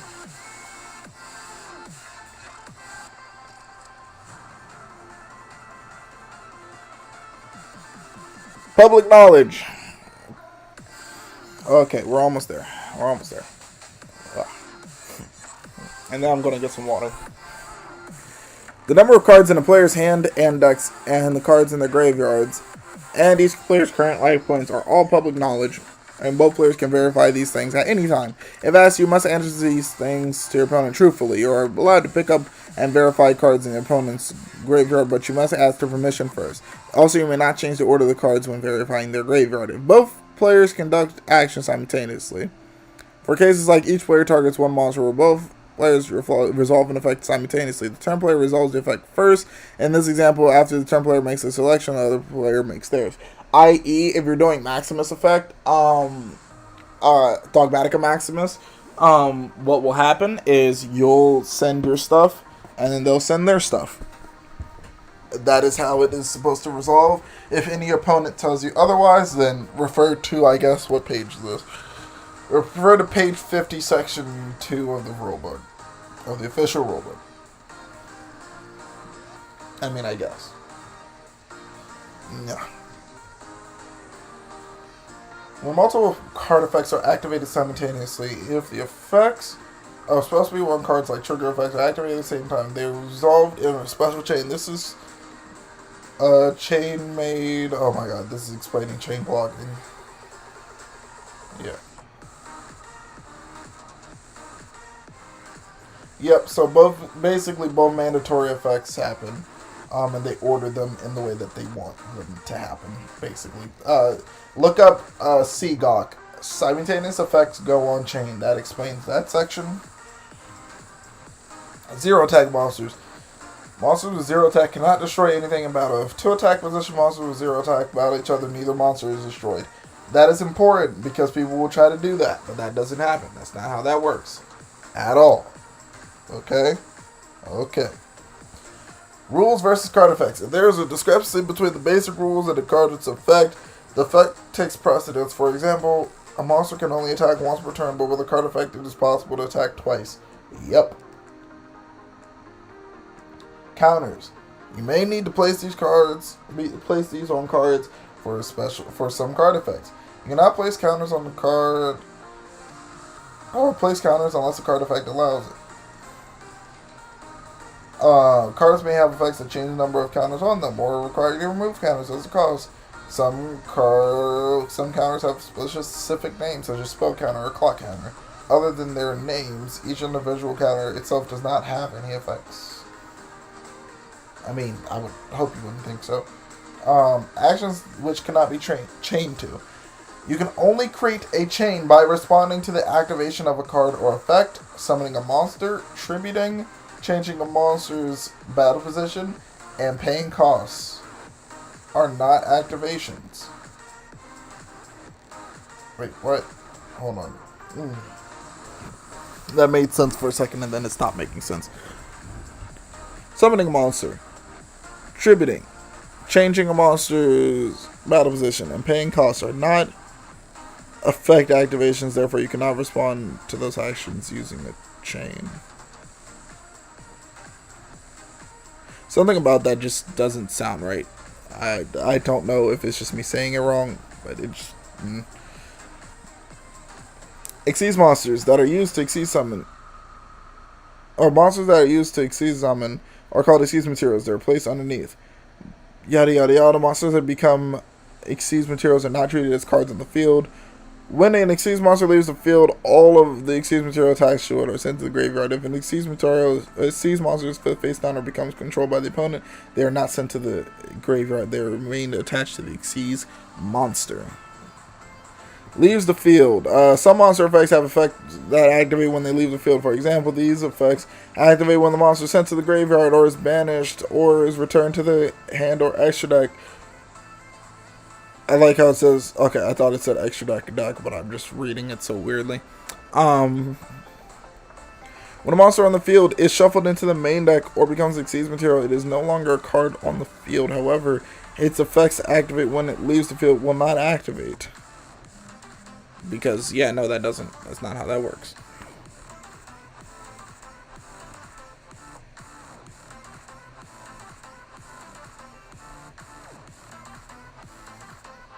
No, I can't send it to you because that's why I posted the profile. Why would I send the list to you if I posted the profile? It's just backwards. Sorry.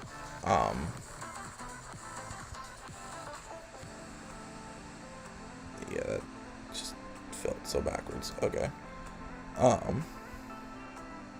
Anyways. Glossary. Alright, is this the last page? 2 pages left. Alright. Attacking directly. You know how to attack directly. Literally attack directly your opponent. Banished cards previously removed from play.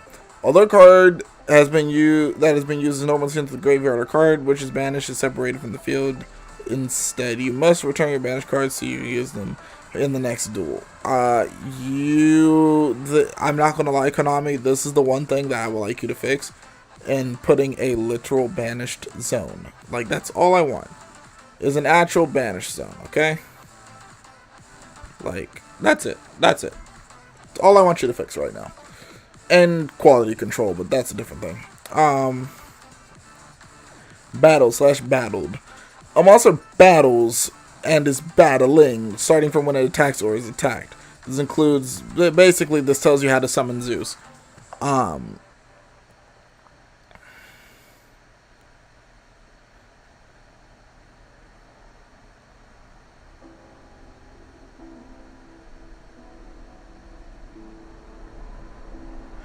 When a card requires a monster to have battled, the attack had to have reached the damage calculation portion of the damage step in order for the monster to have battled. If the attack stops before damage calculation, the monster did not battle. Okay, that's important for Zeus. Note that an attack was still declared, however, in most cases the attacking monster cannot declare another attack. Which is kind of funny because I have to look up Magic Cylinder specifically. Magic Cylinder images. That I need a new copy. When an opponent's monster declares an attack, target the attacking monster to negate the attack. And if you do, declare the inflict damage. Okay, so quick judge question for other judges: if you Magic Cylinder something, can they still make Zeus because of this? I'm gonna ask this. Page 52, section 3 of the rulebook. Can you still make Zeus? Because according to this, it never hit damage calculation. It has to hit the damage calculation to have battled. Just saying. Battle damage is when damage happens by battle. I don't think I have to say anything. Cards on the field. Means all the cards on the game mat other than the graveyard, deck, and extra deck. So yeah. Colon and semicolon. Basically, colon is just to recognize that a card effect activates, and semicolon is a cost, usually. Control are in your main monster zone, in your monster zone, spell and trap zone, and field zone, and pendulum zone. And your possession includes everything. Hand, deck, extra deck, graveyard, banished cards. And in the middle of being summoned. And exceeds materials. Destroyed has to basically be specified. Unless it's literally like by battle. Discard is a specific term that means sending from hand to grave, but it has to specifically say discard. Effects of cards. The effect of a card is the special ability written on it, like the effect of a spell. Okay. Costs and need activator are not part of. Costs are not part of the effect. This is why you can't do specific things. Yeah. The conditions that describe how to play a special summon monster are also not in effect. That's literally Cyber Dragon in a nutshell. Equip cards.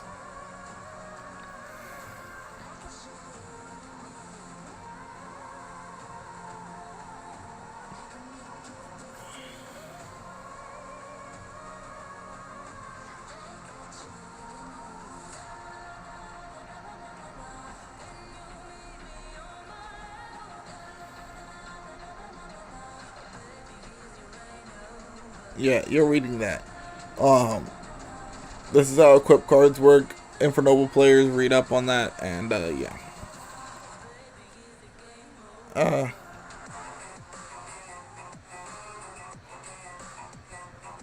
All right. Oi, oi. All right, we're on the last page, guys. Last page, best page. Let's go. Let's go. We got this. I'm almost falling asleep by reading this. So this is why Yugioh players don't read, because this rule book is like the reading the effect of Inspector Border. Equipped monster. A monster that is equipped with an equipped card is an equipped monster. When this monster is destroyed or flip face down, the equipped monster loses its target and is destroyed and sent to the graveyard.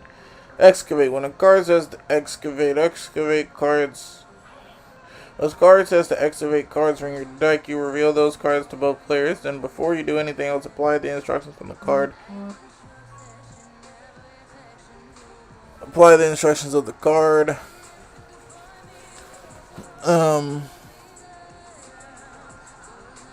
Effect that excavated them. Cards that are being excavated are still treated as being in the deck until sent elsewhere by card instructions. That's important.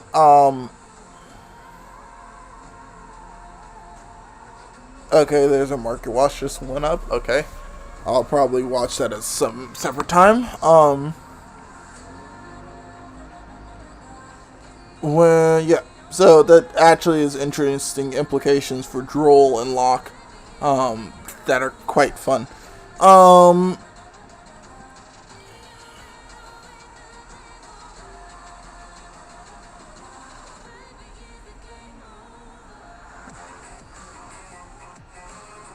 Original attack is basically what's printed on there, on the attack.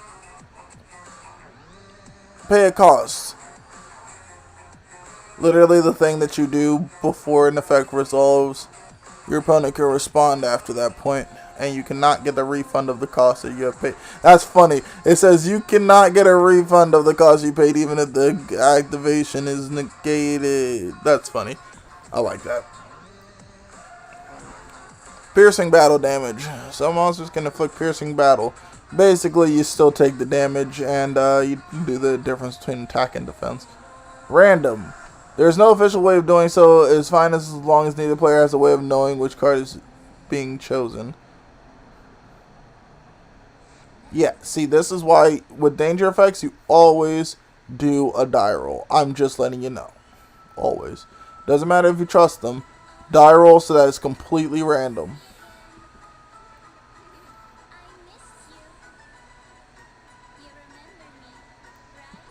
Also, both players basically have to agree on it. Reveal. Reveal a card you showed to both players. Revealing card does not activate the card or its flip effect. Normally, the reveal cards are returned to their original position after being looked at by both players. Search your deck. You search your deck. You shuffle and cut. You let your opponent shuffle and cut, and then it goes back. And you can't search your deck unless there's a requirement for it. Sent to the grave. A card can be sent to the graveyard in various ways. Exception: when a banished card is moved to the graveyard, is not considered being sent to the graveyard. What is that? Return burial from a different dimension. I forgot what card that is, but it returns cards to the graveyard. That's not sending a card to the graveyard specifically, so that's interesting for I think BA effects. Alright. Shuffle or set shuffle tribute. Playing cards face down is setting a card. Shuffle. There is no rule for how to shuffle. But while shuffling, you cannot look at cards you're shuffling or arrange cards and then shuffling. Oh. That part's actually funny.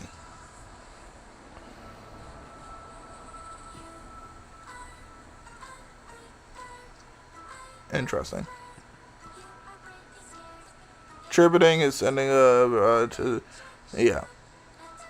Tributing is not treated as destroyed. There we go. We finished the rulebook. Thank goodness. God. Oh my god. We'll get back to this. I'm gonna put on some DB matches just because I need a quick break. Yeah. We're gonna log into DB real quick.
Okay, so we have some more information. Um, we're probably gonna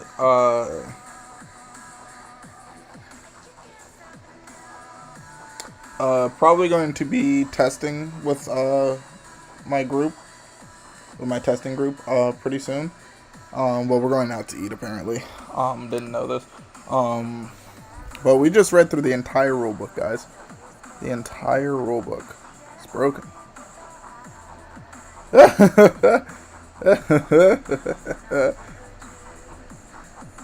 is the funniest part.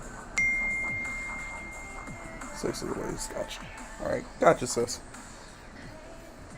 I'm gonna start getting things cleaned up.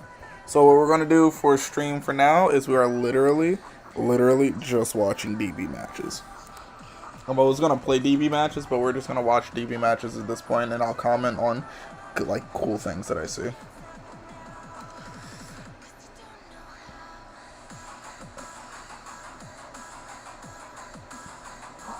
But yeah, because I gotta clean up so we can all test downstairs.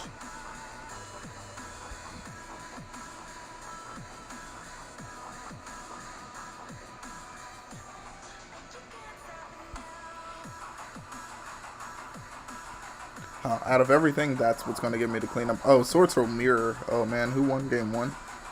If anybody. Nobody.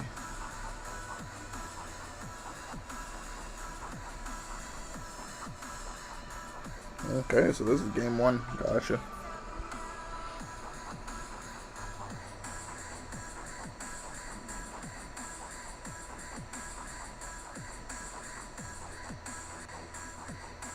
And Seto Kaiba admitted defeat.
If for nothing else, you can watch these VODs and learn, you know?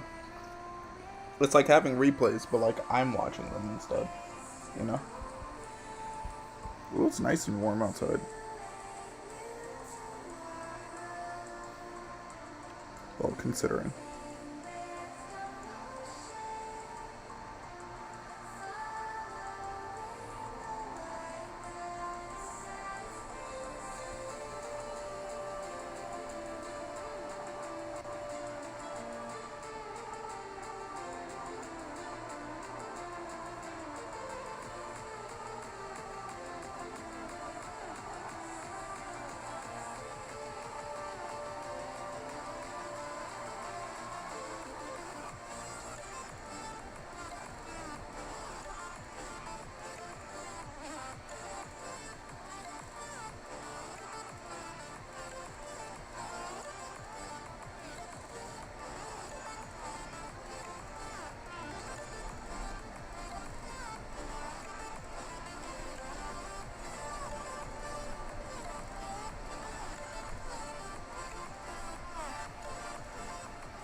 Man, I remember when my locks were shorter.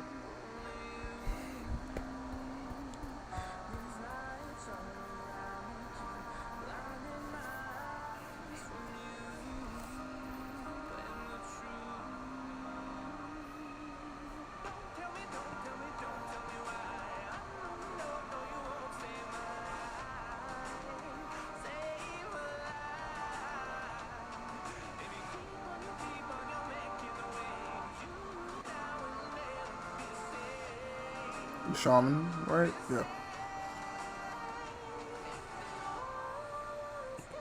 That's funny. Are these like hard ones per turns? Okay, yeah. Super hard ones per turns. Protos, called Dark.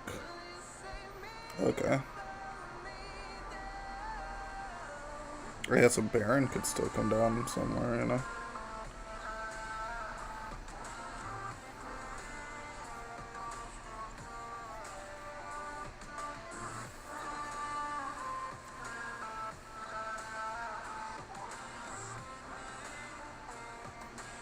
Blackout.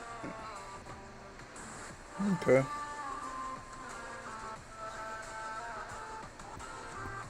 Yep. That should be the end of the game. The game kind of just ends there. Alright. Gonna take stream with me. Because, you know, we stream from a laptop. Taking stream with me. To go ahead and get prepared for company, apparently. Didn't know I was having company, but I know it happens, bro.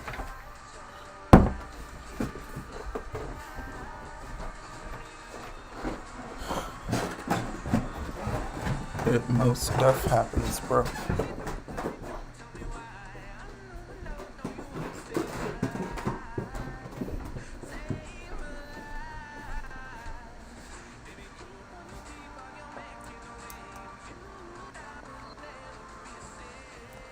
Wow, these slides really hurt.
Chimo.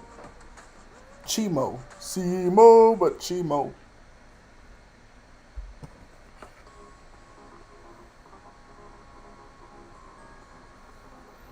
Let me readjust the size of this real quick so that you can see it.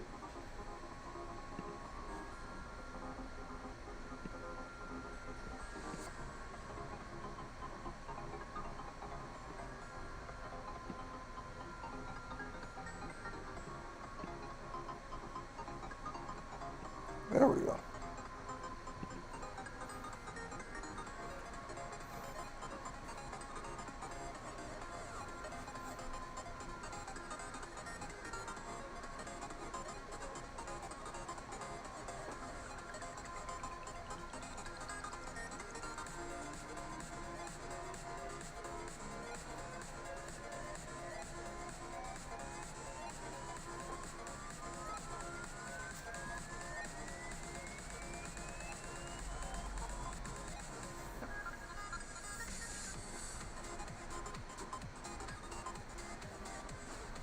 Simo's alter ego, Chimo. Okay, I have more cards. Cool, I guess. It's not like I'm not gonna have to go through all these cards again, so. Yeah.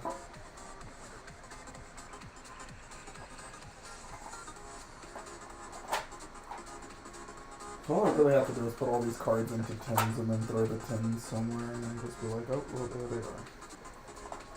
Except all Saturday will be just me, like, putting these together or whatever. And then I'm shipping every prize that I still have Monday. It's been a busy week, so I haven't been able to do much in terms of shipping out prizes. In case you were wondering.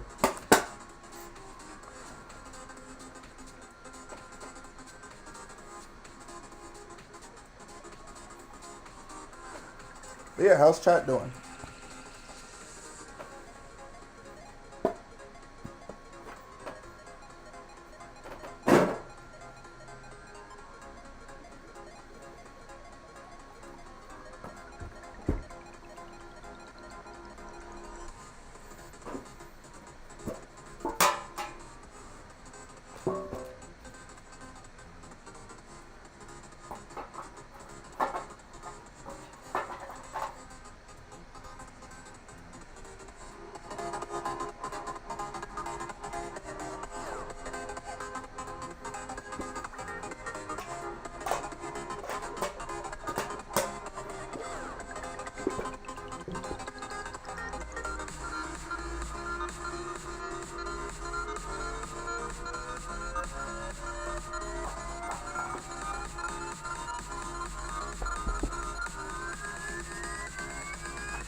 This will actually get me to clean this area. Cool.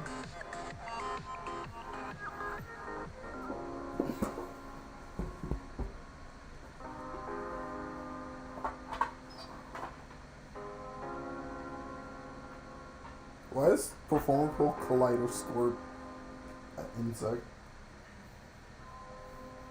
A level 6 light insect, that's hilarious.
Oh, that's hilarious.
This actually is a lot more than I thought. So I'm basically organizing, well not organizing, putting away cards. And I'm realizing that I have a lot more than I thought I did.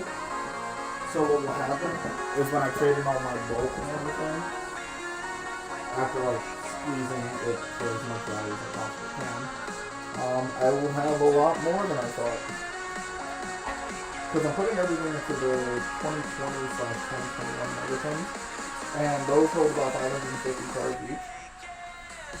So far I've filled up 9, this is about to be 10, and I'm not even like halfway done. This is the equivalent of basically a 5 row, well a little less than a 5 row. Those things can actually hold like way more cards than you think.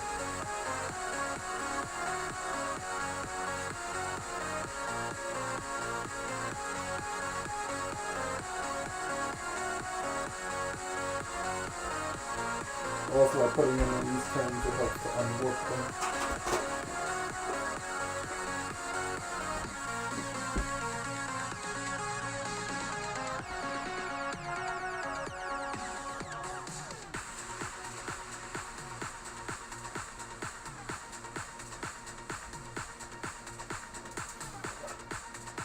Also, I'm killing 2 birds with 1 stone because I was already supposed to clean this anyway. So now it gives me a reason to actually be doing this in this way.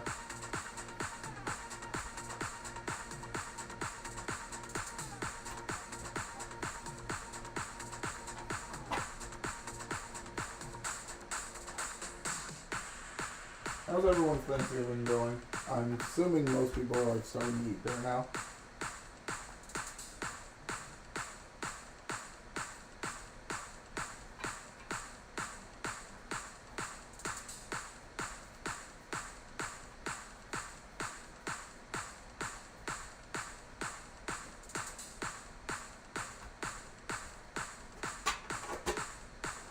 So if my sister gets here, I'm probably going to end stream just because, you know, I want to spend time with her.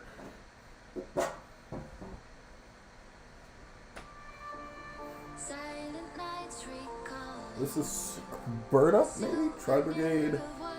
Bird Up, yeah. Versus Sortel. Another meta match.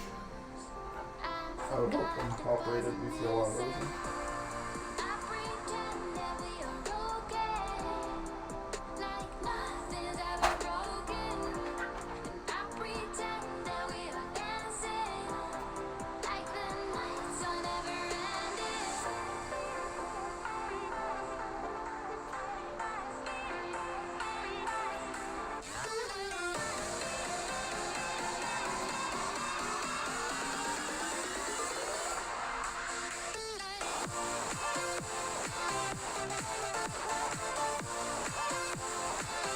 I did have 2 this morning.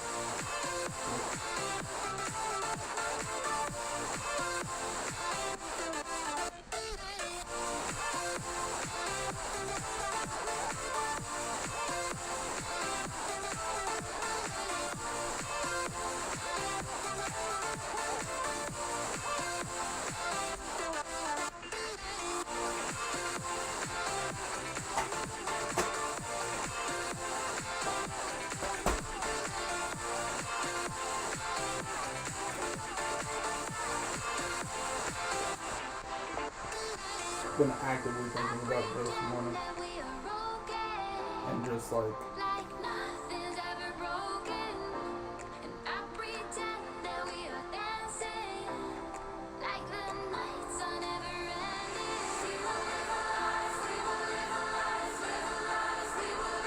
I feel like Ghost Morning is better than a regular right now. Because I don't know. Because like a lot of things are on summon effects anyways, and then if they leave the field, they burn, so it's I think it's better.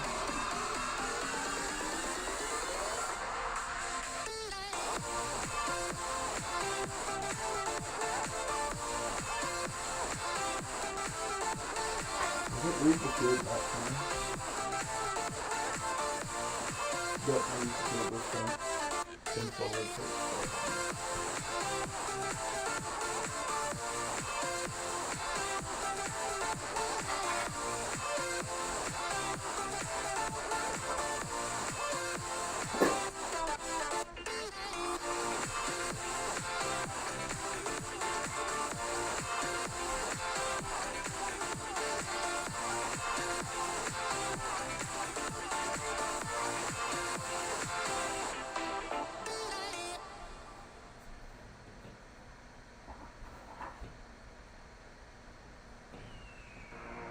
The year is 1991. Birds and people are living together in seemingly perfect harmony. Until one day, a young man catches fire. This is Phoenix.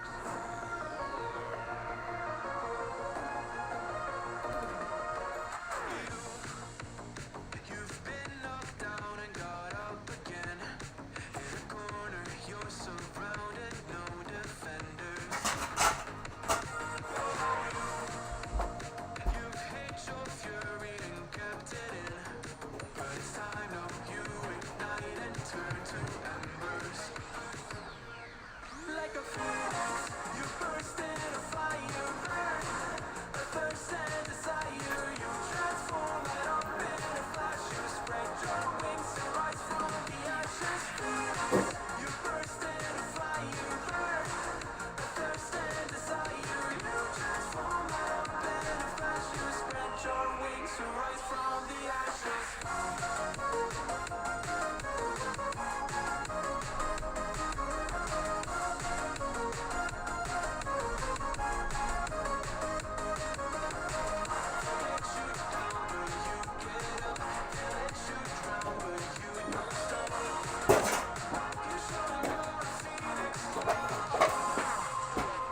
Get ready for verse 2, Electric Duelist. You see the truth behind the veil, and you know that they're just looking for attention. hold on. Don't let their ruthlessness prevail. It's time now, light your fire for ascension. Like a phoenix, you burst in a fire, burn. A thirst and desire, you transform right up in a flash. You spread your wings and rise from the ashes. Phoenix, you burst in a fire, burn. A thirst and desire, you transform right up in a flash. You spread your wings and rise from the ashes.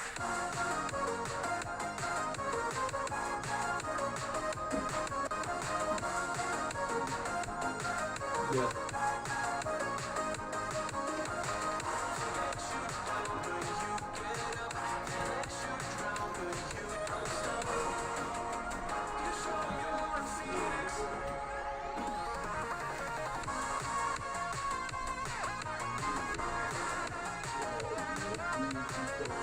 No, I'm actually hot.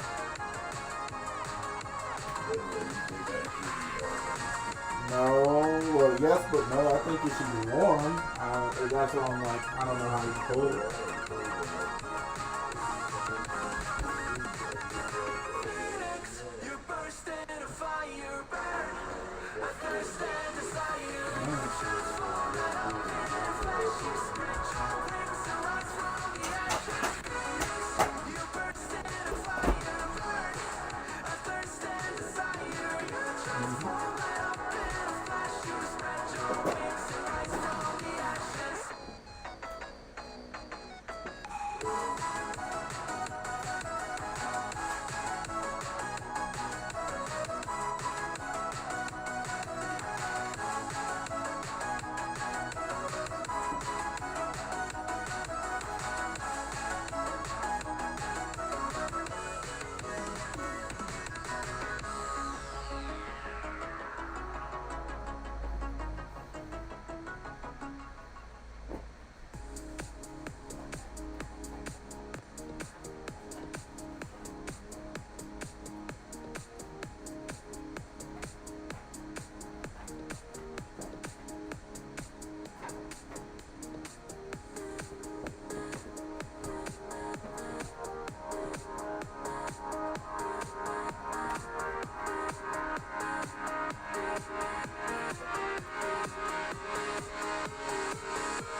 faces from lonely embraces. We were always one toward the breakaway. But we're nearing chances to wake the day. They're calling you over, their methods are bolder. We're lost in the time now, reminding ourselves how we were always one toward the breakaway. But we're nearing chances to wake the day.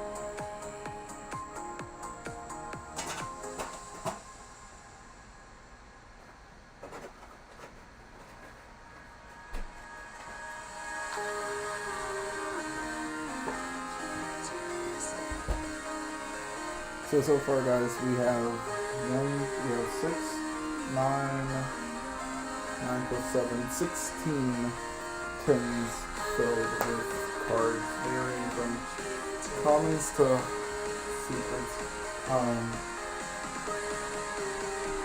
This is a lot. Yeah, that's a bit more than a 5 though. Very good.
A mystic mind coming down. Oh no.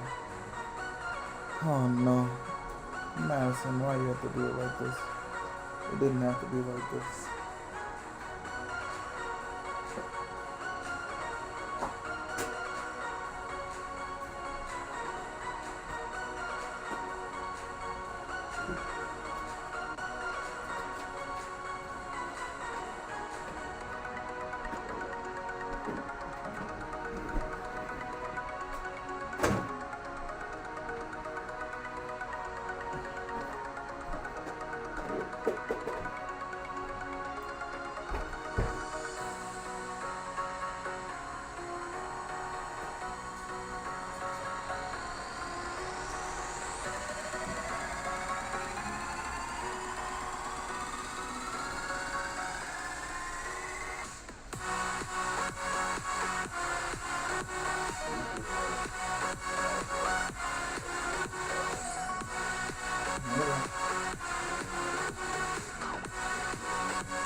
free and dive into the sky.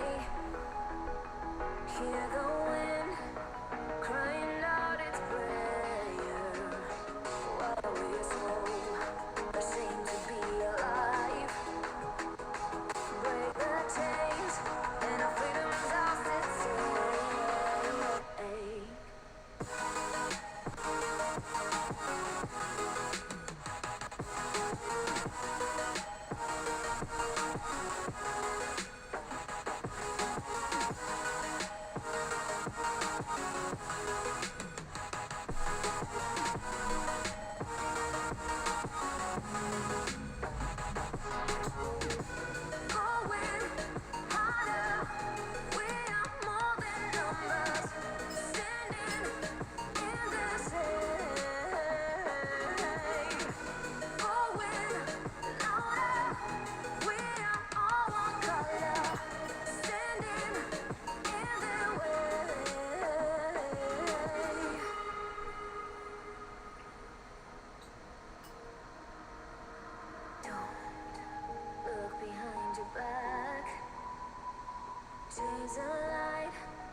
So take my hand, join the army of the shadows. Going harder, we are more than numbers, standing in this hate. Going louder, we are all one color, standing in their way.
I heard you. I just didn't hear the last part.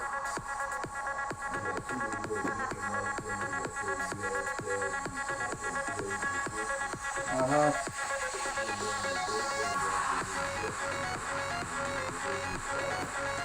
Okay.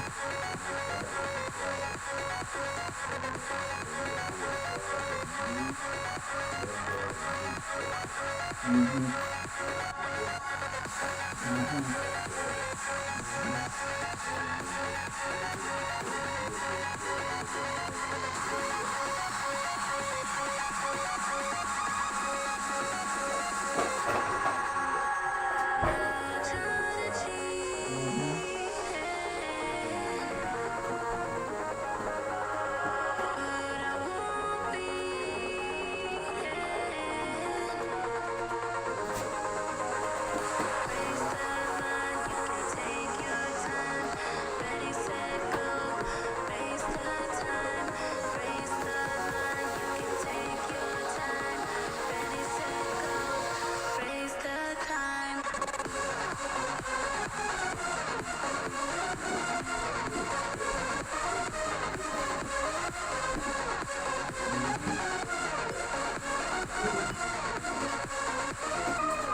Yo, Yugioh Underdog, can you message us on Instagram at GhostCookYGO, please?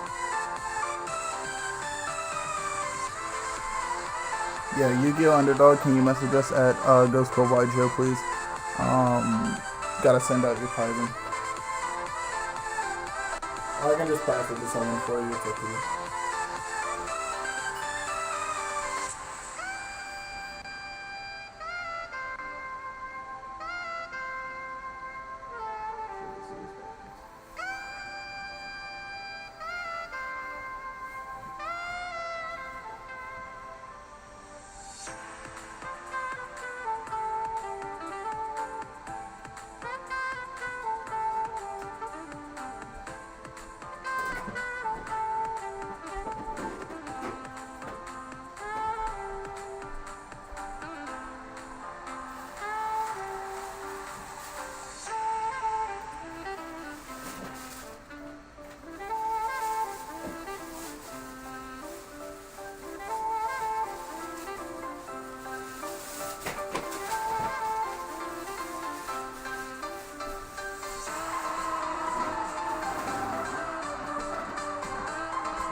I hear you. I'm still working.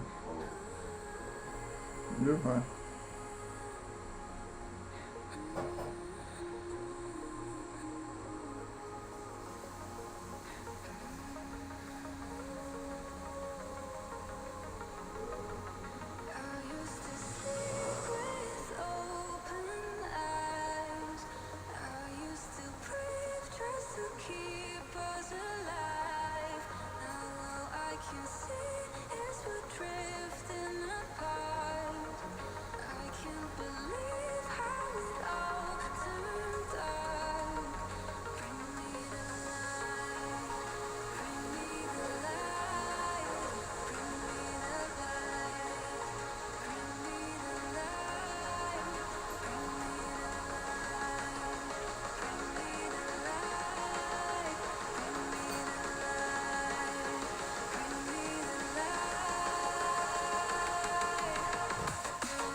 before the storm.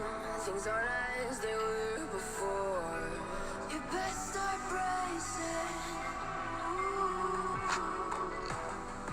Did you think you could keep us out?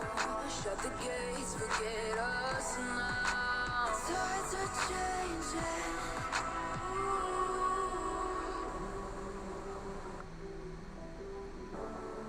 Can you hear the sound? Can't stop us now. We're not back in town, know what we're doing. Things are about to change, it's evolution. Voices shake the ground, you feel it moving. We're the revolution. Can you hear the sound? We're the revolution. We're the revolution.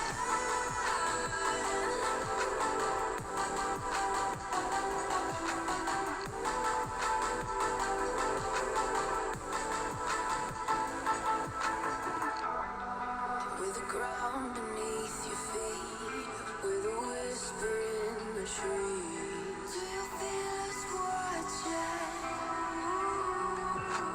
Hunger in our eyes, victories on our minds. It's our time to rise.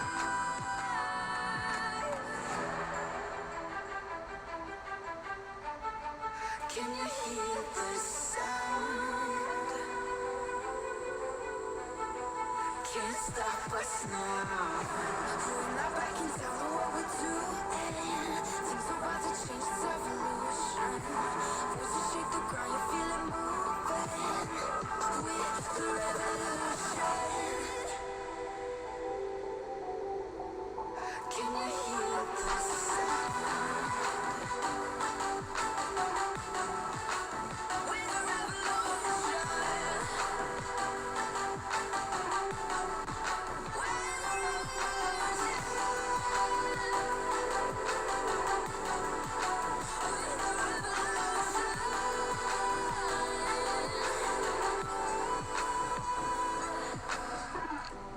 We're not back in town, know what we're doing. Things are about to change, it's evolution. Voices shake the ground, you feel it moving. We're the revolution.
I really don't see how the invoked player necessarily like loses here.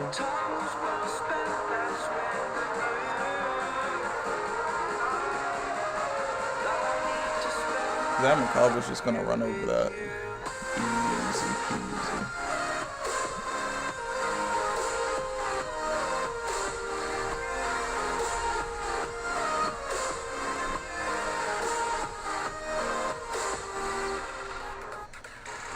I guess he's trying to kill shot. I guess.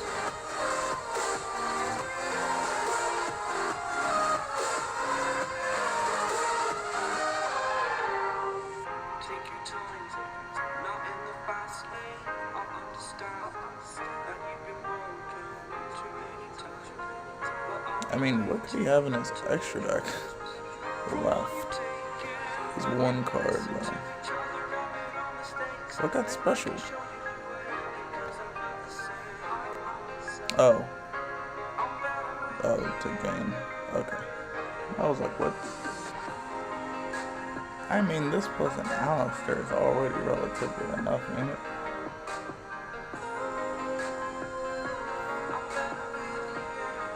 In battle phase. Negate This is interesting. I'm not getting it. Not getting it. Oh, you just don't take any damage. Okay. That's why. Okay, I was like, what? Switch this somewhat to defense? I mean, at least tank a bunch of attack. GG. Oh, that's unfortunate. Yeah.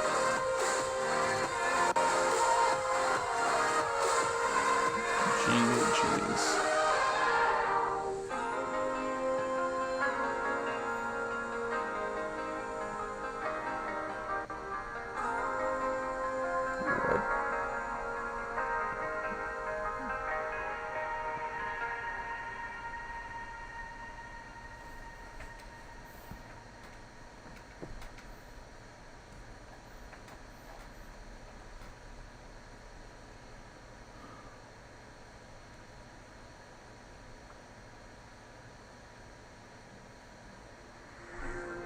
Just walk right out the door. Don't wanna do this anymore. Now I'm lost without you. You drive me crazy out my mind. How'd you do this every time? Now I'm lost without you. You still be the one I talk to when I'm sad. Can't you see now tainted love is all we have? Just run so deep, and when I try to sleep, I feel so bad. I should leave, and by the time it's done, I'll be gone.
deep. Now when I try to sleep, I feel so bad.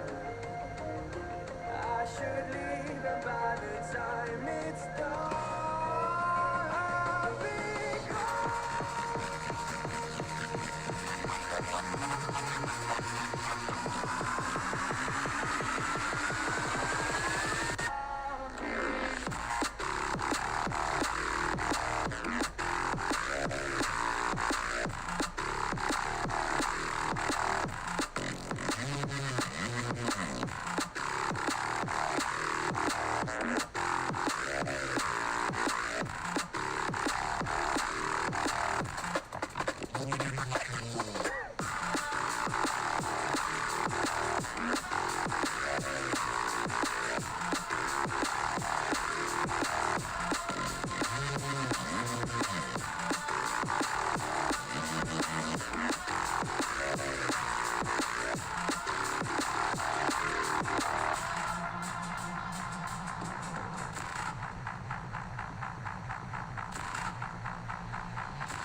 Alright guys, that is going to bring us to the end of stream today. Thank you for watching. Wait, I gotta see Big Chungus real quick. Big Chungus, what are you playing? What are you playing, Big Chungus? I wanna know. I wanna know what Big Chungus is playing. Then we can end stream. Eyes in the sky, gazing far into the night. I raise my hand to the fire, but it's no use, 'cause you can't stop it from shining through. It's true, baby, let the light shine through. That's hilarious. If you believe So puts them both on 3 cards. So funny.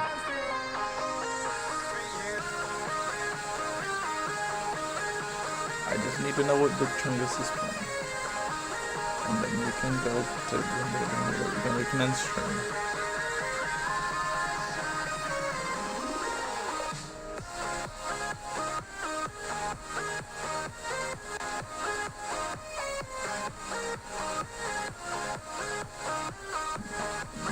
They're coming down on the okay, yeah.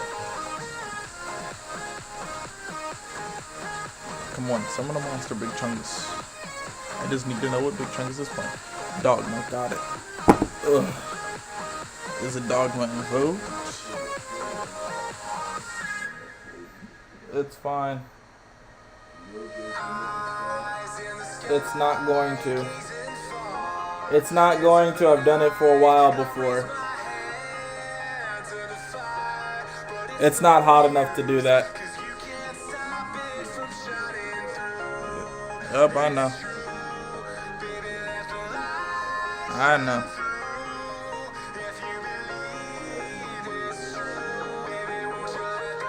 Yeah, I know. It actually might be Saturday. Remember what today was.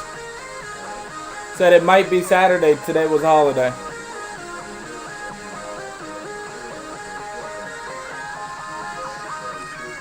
Okay.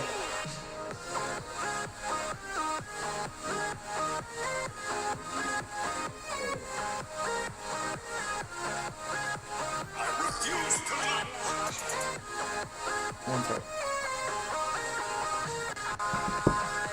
Alright, so yep, this is where we're gonna end stream, guys. He's on Dogma. Didn't see any invoked cards. Okay, yep, Dogma invoked. That's all we need to know. Thank you for watching, and yep, perfect time. Big Chungus playing the Dogma invoked deck.